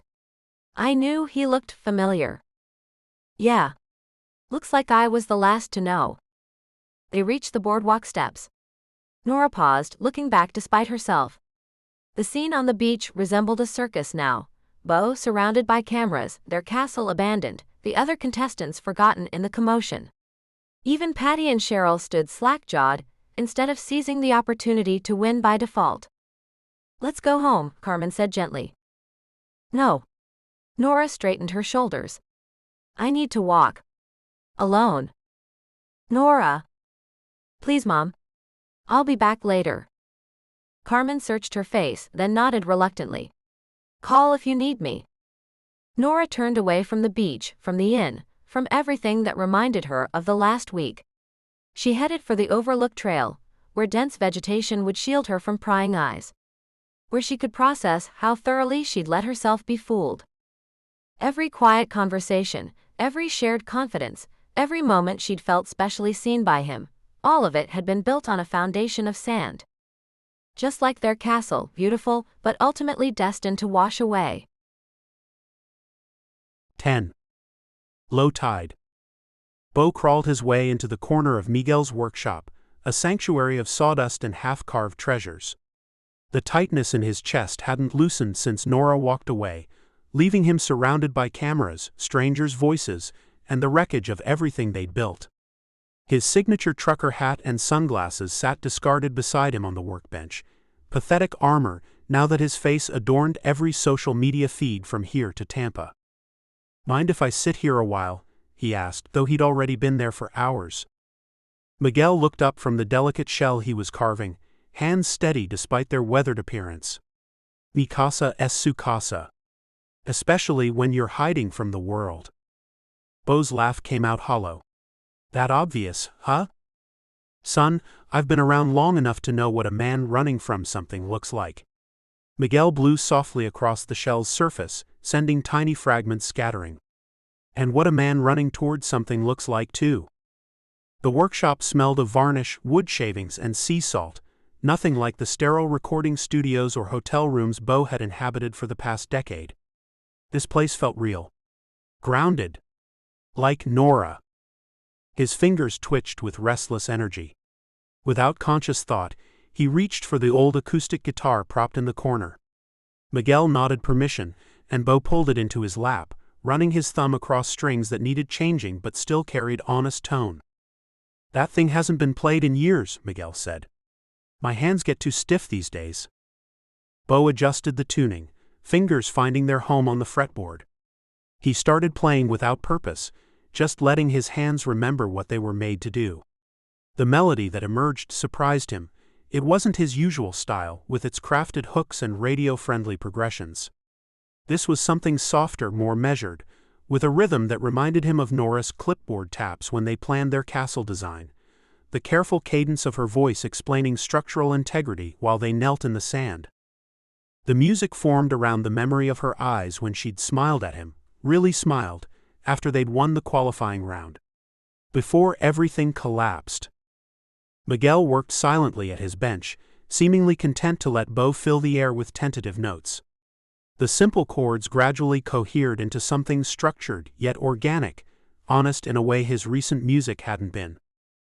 After 20 minutes of this musical meditation, Miguel set down his carving tools and shuffled to a small kitchenette in the corner. Coffee? Yeah, thanks, Bo said, fingers still moving across the strings, afraid to stop now that something real was flowing through him. Miguel returned with a chipped mug. Painted on the side were the words, "Fixer of all things except feelings," in faded hand-lettered cursive. Carmen made this for me, Miguel explained, noticing Bo's focus on the mug. Years ago, when I was too scared to tell her how I felt. Bo took the mug, warming his hands around it.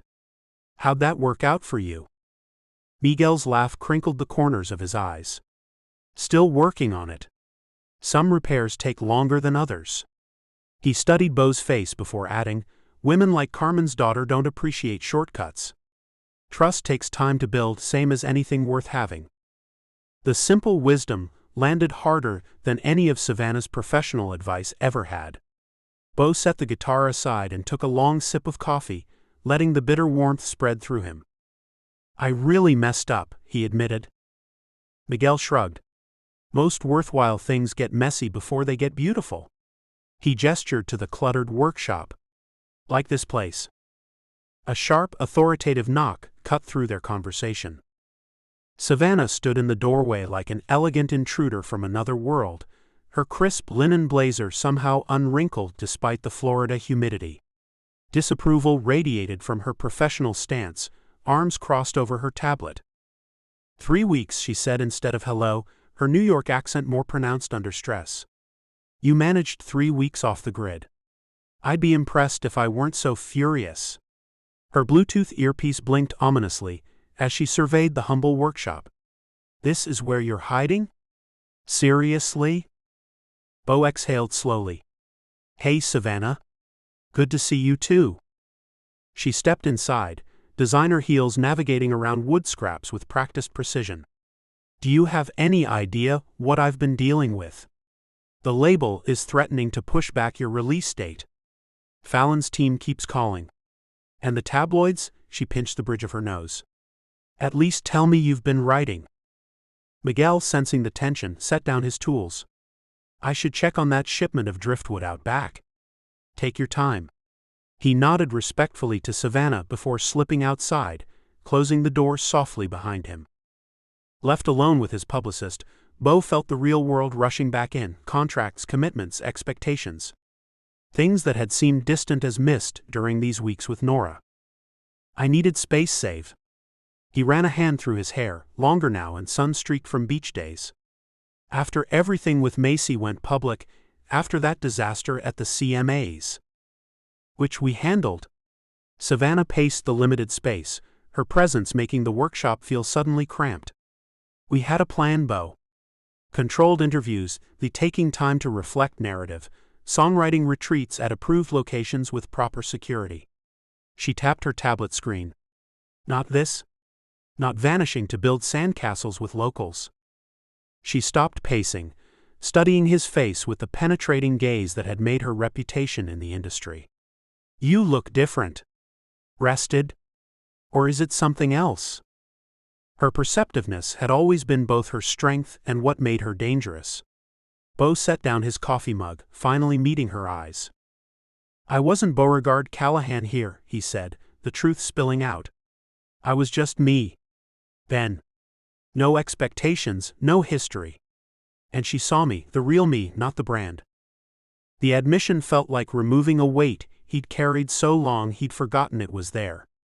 Savannah's expression softened momentarily, a glimpse of the college friend she'd been before becoming his handler.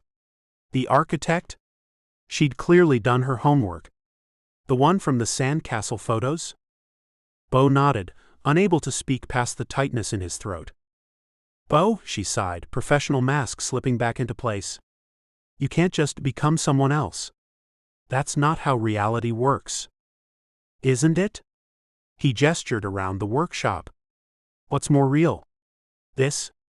Or the persona we've spent years constructing? Savannah pursed her lips, then with efficient clicks on her tablet, began outlining his extraction plan. Flight leaves tomorrow morning. Private jet from the regional airport, we've arranged security. We'll craft a statement about creative renewal, Turn this into a positive. The reclusive artist finding inspiration in small-town USA. Each word pushed Nora further away, reducing what they'd shared to marketing copy and career strategy. I've started a social rollout plan, Savannah continued, all business now. We'll post a reflective shot of you looking out at the ocean, caption about returning to your roots. Then the back-in studio announcement next week. By the time your single drops, this will be a colorful anecdote, not a crisis. She scrolled through her tablet.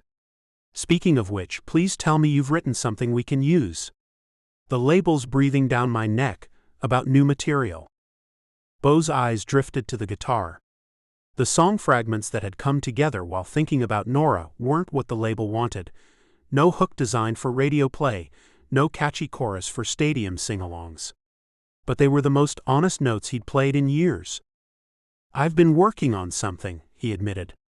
It's not finished. Savannah's phone chimed.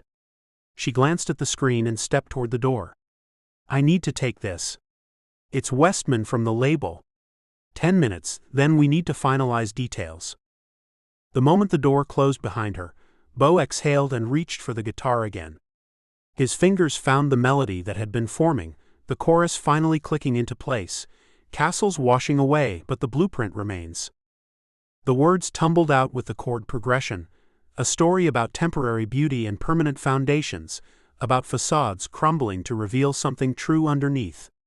The melody carried the revelation he'd been circling, that his fear of being known, really known, had kept him from the very connection he craved. He was halfway through the bridge when the door creaked open. Miguel returned, carrying a large piece of driftwood with unusual striations.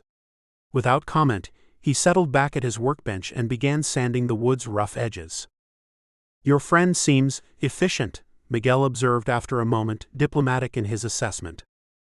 She keeps my career from imploding, Beau admitted. Been doing it for 10 years now. Miguel nodded, selecting tools with deliberate care. My father was a carpenter. He used to say the most important tool isn't the saw or the hammer, it's knowing when to use each one. He began work on a complex shell carving, inlaying delicate fragments into the wood, and knowing when to put them all down and start fresh. Beau watched the craftsman's hands transform raw materials into something beautiful with patient, deliberate care. The parallel wasn't lost on him. I met Carmen fixing her porch steps, Miguel continued, voice soft with memory. Thought I was just doing a quick repair job. Ended up finding home. He looked up, warm eyes meeting Beau's. Sometimes the project you think you're working on isn't the real project at all. The door swung open again. Savannah re-entered, phone in one hand, tablet in the other, the very picture of organized efficiency. Okay, we're set, she announced. Cars coming at 7 a.m. We're spinning this as a creative retreat, mysterious brooding artist rediscovering his voice. The press will eat it up. She waited for his usual acquiescence, the pattern established over years of him following her career guidance. Instead, Beau shook his head, decision crystallizing with sudden clarity. I'm staying, he said, the words filling the small workshop. Not forever, but I'm not running anymore. Savannah stared at him, momentarily speechless, a rare occurrence. You can't be serious. The damage control we need to do. Can wait, he finished for her. For once, this isn't about damage control. It's about doing the right thing. The look of shock on Savannah's face was almost worth the career complications he was inviting. Beau, she tried again, voice tightly controlled. You have contractual obligations. The album deadline, the festival appearances we rescheduled. I'll meet them, he promised. But I need to fix this first, not with a press release but with the truth. He turned to Miguel. I need your help with something. Miguel set down his carving tools. Name it. Can you teach me to make one of those? Beau gestured toward a shelf displaying intricate shell sculptures. Something permanent. Something real. Understanding dawned in Miguel's eyes. For Nora? Beau nodded. It's time I built something that won't wash away with the tide. Savannah watched this exchange with narrowed eyes, mental calculations almost visible behind her professional facade. Finally, she sighed, the same sound she made when negotiating with difficult venue managers. "How long?" she asked. 3 days, Beau replied. "Then I'll do whatever press you need, whatever appearances, whatever statements. But these 3 days are mine." Sunset painted the workshop in amber light as Savannah retreated to the corner, making calls with lowered voice, negotiating the compromise. Miguel sketched a design on paper while Beau returned to the guitar, finishing the song that had begun as fragments. The chords came together with newfound purpose, the lyrics flowing from a place of clarity he hadn't accessed in years. It wasn't about music or fame anymore, but about building something lasting with Nora, if she'd give him one more chance to lay the foundation right. "You really care about her," Savannah observed during a break between calls. It wasn't a question. Beau looked up from the guitar. "Yeah, I do." "And you think a seashell is going to fix the fact that you lied about your entire identity?" "No." He strummed a final chord. "But it's a start. A real one this time." For the first time in years, Beau felt the creative certainty that had launched his career. Only now it wasn't directed toward pleasing crowds or climbing charts, it was focused on the blueprint of something far more enduring. 11. Sand and soul again. Nora attacked the reception counter with a microfiber cloth, scrubbing invisible spots with enough force to threaten the varnish. The circular motion of her hand had become almost hypnotic. Wax on, wax off, erase all evidence of fingerprints and feelings alike. She'd been at it for 20 minutes already, and from the corner of her eye she could see her mother watching with poorly disguised concern. "I think you've officially killed all the germs in a 5-mile radius," Carmen said gently. "Just doing my part for public health," Nora replied without looking up. The small lobby radio hummed in the background, local news about a charity fishing tournament, followed by the weather forecast promising another picture-perfect day. The announcer's cheery voice transitioned to a music segment. "And now, the song that's been climbing the charts for 3 weeks straight, Beauregard Callahan's latest hit, Sandcastle Heart." The opening guitar notes sliced through the room. Nora nearly vaulted over the counter, crossing the space in 2 determined strides to slam her hand against the power button. The abrupt silence felt louder than the music had been. She turned to find her mother studying her with a tilted head and raised eyebrows. "What?" Nora demanded, returning to the counter. "That song was distracting me from cleaning." Carmen leaned her elbows on the freshly polished surface. "Honey, maybe you want to talk about the check-in procedures?" Nora interrupted brightly. "I've updated the spreadsheet and reorganized the welcome packets by length of stay. Oh, and I noticed the Hendersons in room 4 might extend through next weekend, so I've blocked the room just in case." Carmen's sigh was soft but unmistakable. "That's not what I meant." "Nothing to talk about." Nora began straightening the already perfectly aligned stack of local attraction brochures. "Just a vacation fling with a liar who happens to be famous." She forced out a laugh that sounded brittle even to her own ears. "Classic tourist mistake." "Seemed like more than that to me." Nora focused intently on rotating a Siesta Key aquarium pamphlet, precisely 1/4 inch. "Well, it wasn't." Carmen watched her for another long moment before mercifully changing the subject. "Miguel fixed the loose railing on the back deck. Said to tell you he used the reinforcement technique you suggested." "Good." Nora nodded, grateful for the shift to practical matters. That should hold even during storm season. But as her mother walked away, memories ambushed Nora from nowhere. Ben, no Beau, with his hands shaping perfect sand turrets, the quiet humming under his breath while they worked side by side, the way his eyes crinkled at the corners when he gave a genuine smile rather than his camera-ready grin. Each recollection delivered a fresh wave of betrayal that tangled confusingly with a hollow ache of missing him. 3 days. It had only been 3 days since the press had swarmed the beach, since she'd watched Ben Carson transform into Beauregard Callahan before her eyes, his carefully constructed regular guy facade crumbling away to reveal the celebrity underneath. 3 days since she'd walked away from him, refusing to hear his explanation. Just 72 hours that somehow felt both endless and compressed. When the last pamphlet had been aligned to military precision, and not a single dust mote remained on any surface, Nora retreated upstairs.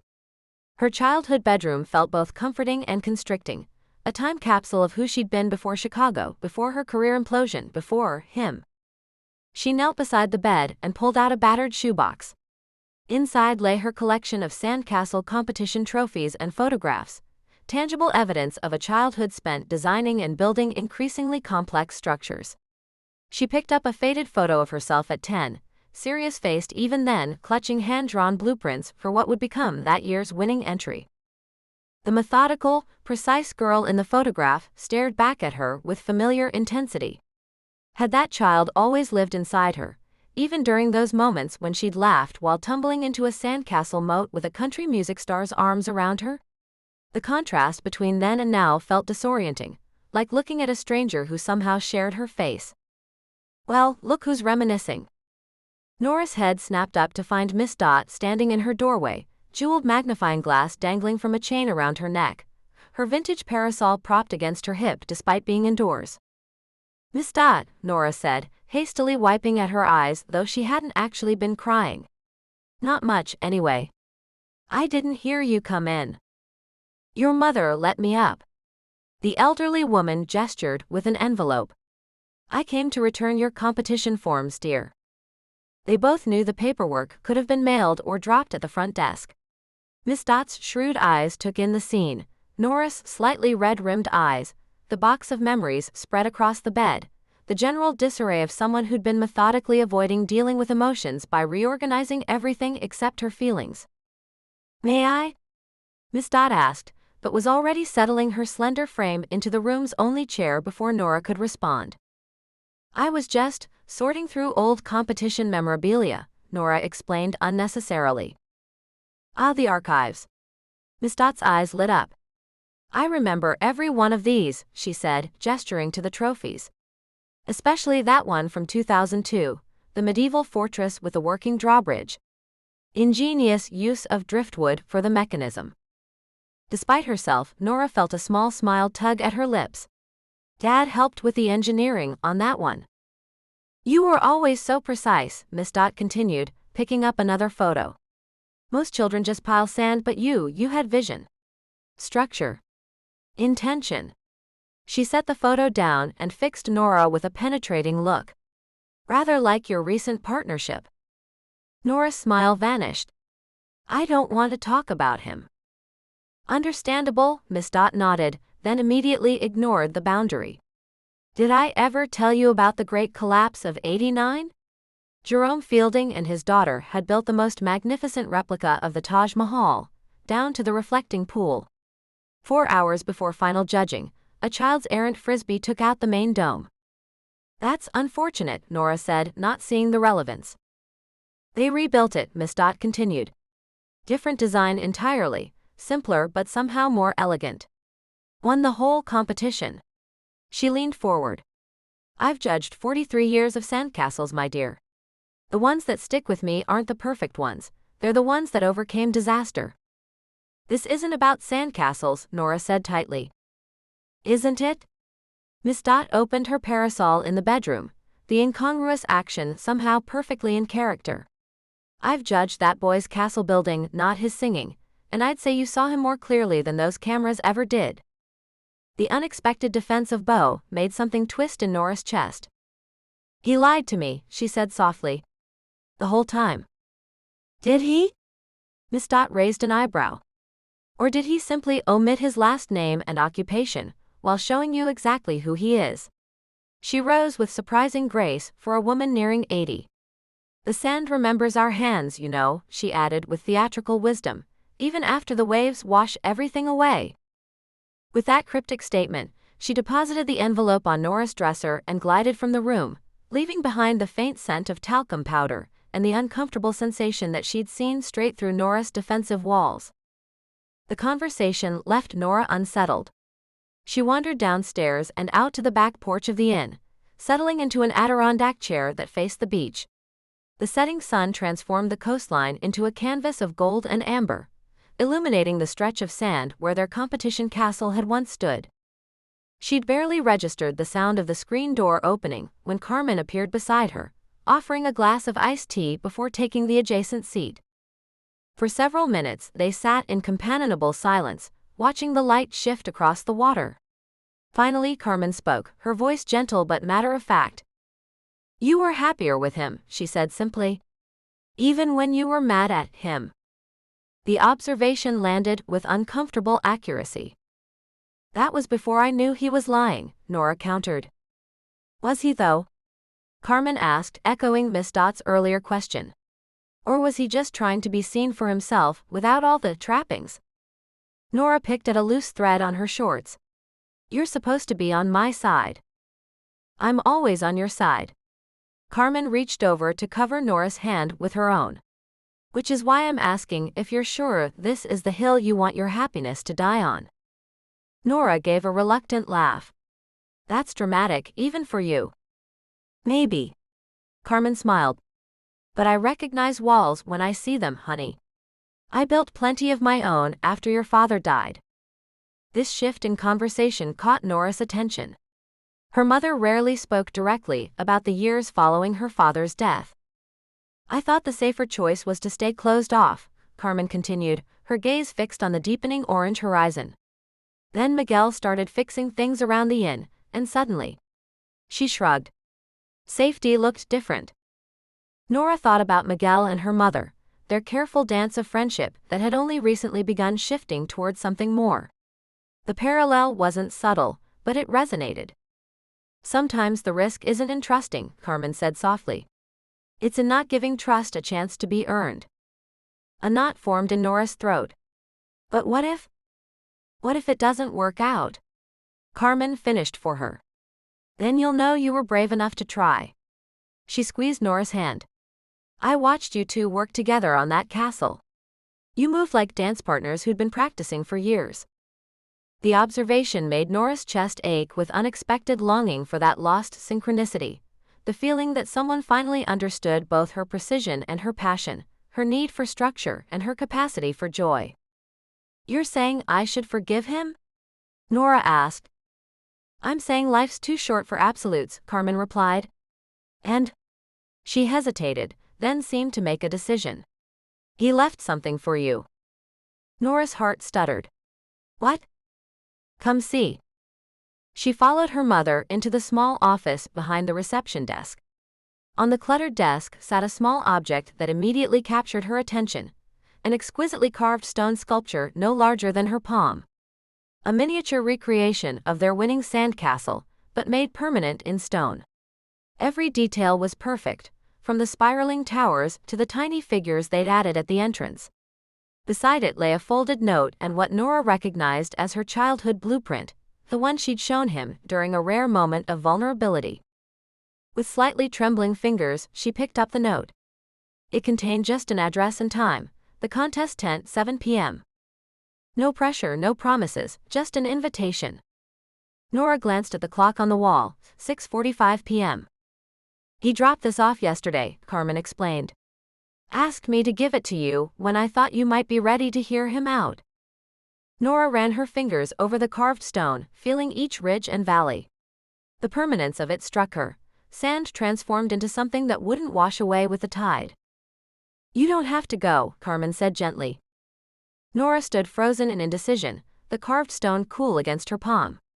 Her architect's mind began calculating automatically, risk against potential, structural integrity against possibility of collapse. Was the foundation solid enough to rebuild on? Or would attempting a reconstruction just lead to another, more painful collapse? She thought of Miss Dott's words about the castles that overcame disaster. She thought about her mother and Miguel, and second chances that came after years of hesitation. She thought about the synchronicity she'd felt working alongside Beau, something she'd never experienced with anyone else. When she finally spoke, her voice was steadier than she expected. "I should change," she said, setting the stone sculpture carefully on the desk. Carmen's smile bloomed slowly. "Into what exactly?" "Something." Nora paused, then felt an unexpected smile tug at her own lips. Something I haven't planned for. She grabbed her keys from the hook by the door, the stone castle still etched in her mind, a blueprint for something that might, against all odds, withstand the tide. Epilogue. Built to last. Bo paced behind the temporary curtain in the back of the contest tent, guitar strap digging into his shoulder as he adjusted and readjusted it for the dozenth time. The small mirror propped against a stack of plastic chairs reflected a man he barely recognized. No hat shadowing his eyes, no sunglasses to hide behind, no carefully constructed persona. Just him, bare-faced and exposed. "You've played Madison Square Garden, but this has got you rattled?" Miguel asked, his weathered hand landing warm and solid on Bo's shoulder. Bo exhaled a shaky laugh. "Madison Square Garden has 20,000 strangers. This has one woman who matters." Miguel nodded, understanding shimmering in his eyes. The right audience of one is always the hardest performance. A flurry of movement caught Bo's attention as Ty darted around the makeshift backstage area, adjusting the microphone stand for the third time in 5 minutes. His whispered excitement carried even when he thought it didn't. "Can't believe Beauregard Callahan is playing at my Sandcastle Awards ceremony. Wait till the Parks Department hears about this. Year-round funding guaranteed." "Hey Ty," Bo called softly. "Could you dial it back a notch? I'm trying not to throw up over here." Ty froze, looking stricken.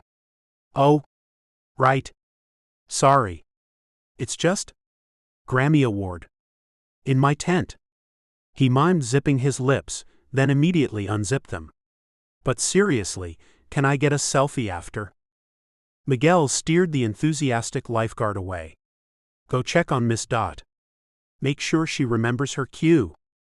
From the corner, Savannah orchestrated the scene with military precision, phone pressed to her ear as she negotiated with someone who'd caught wind of the impromptu performance. "No press. No, I don't care if you're from Billboard. This is private." She caught Bo's eye across the small space and gave him a tight nod. Whatever happened next, she'd ensure it happened on his terms. Her loyalty, despite her frustration with his disappearing act, settled something within him. Bo moved to the gap between the curtain sections, peering out at the growing crowd. The tent had filled beyond capacity, locals mingling with tourists drawn by the whispered promise of something special.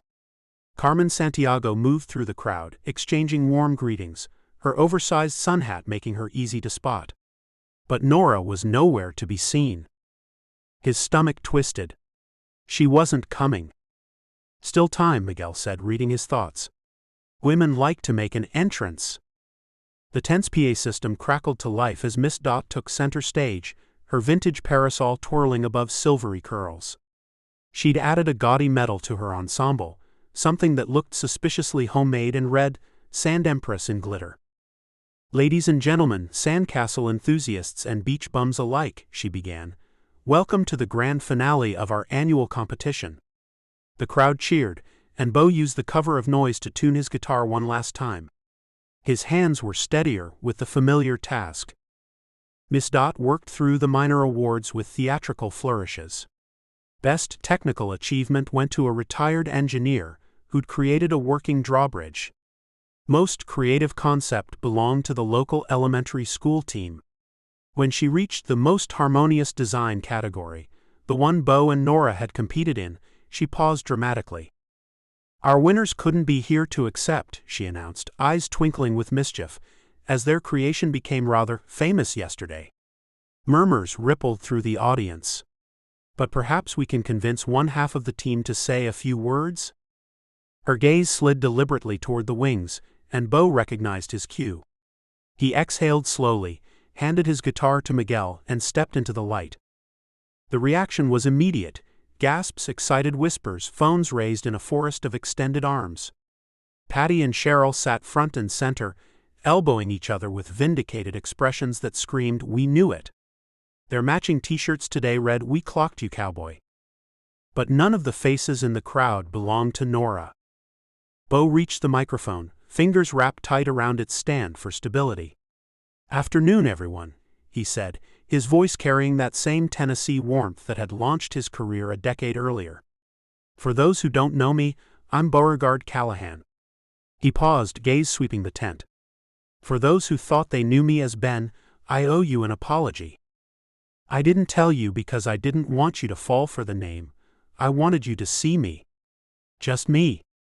He could have scripted this moment, had Savannah draft carefully worded statements that revealed nothing while seeming authentic.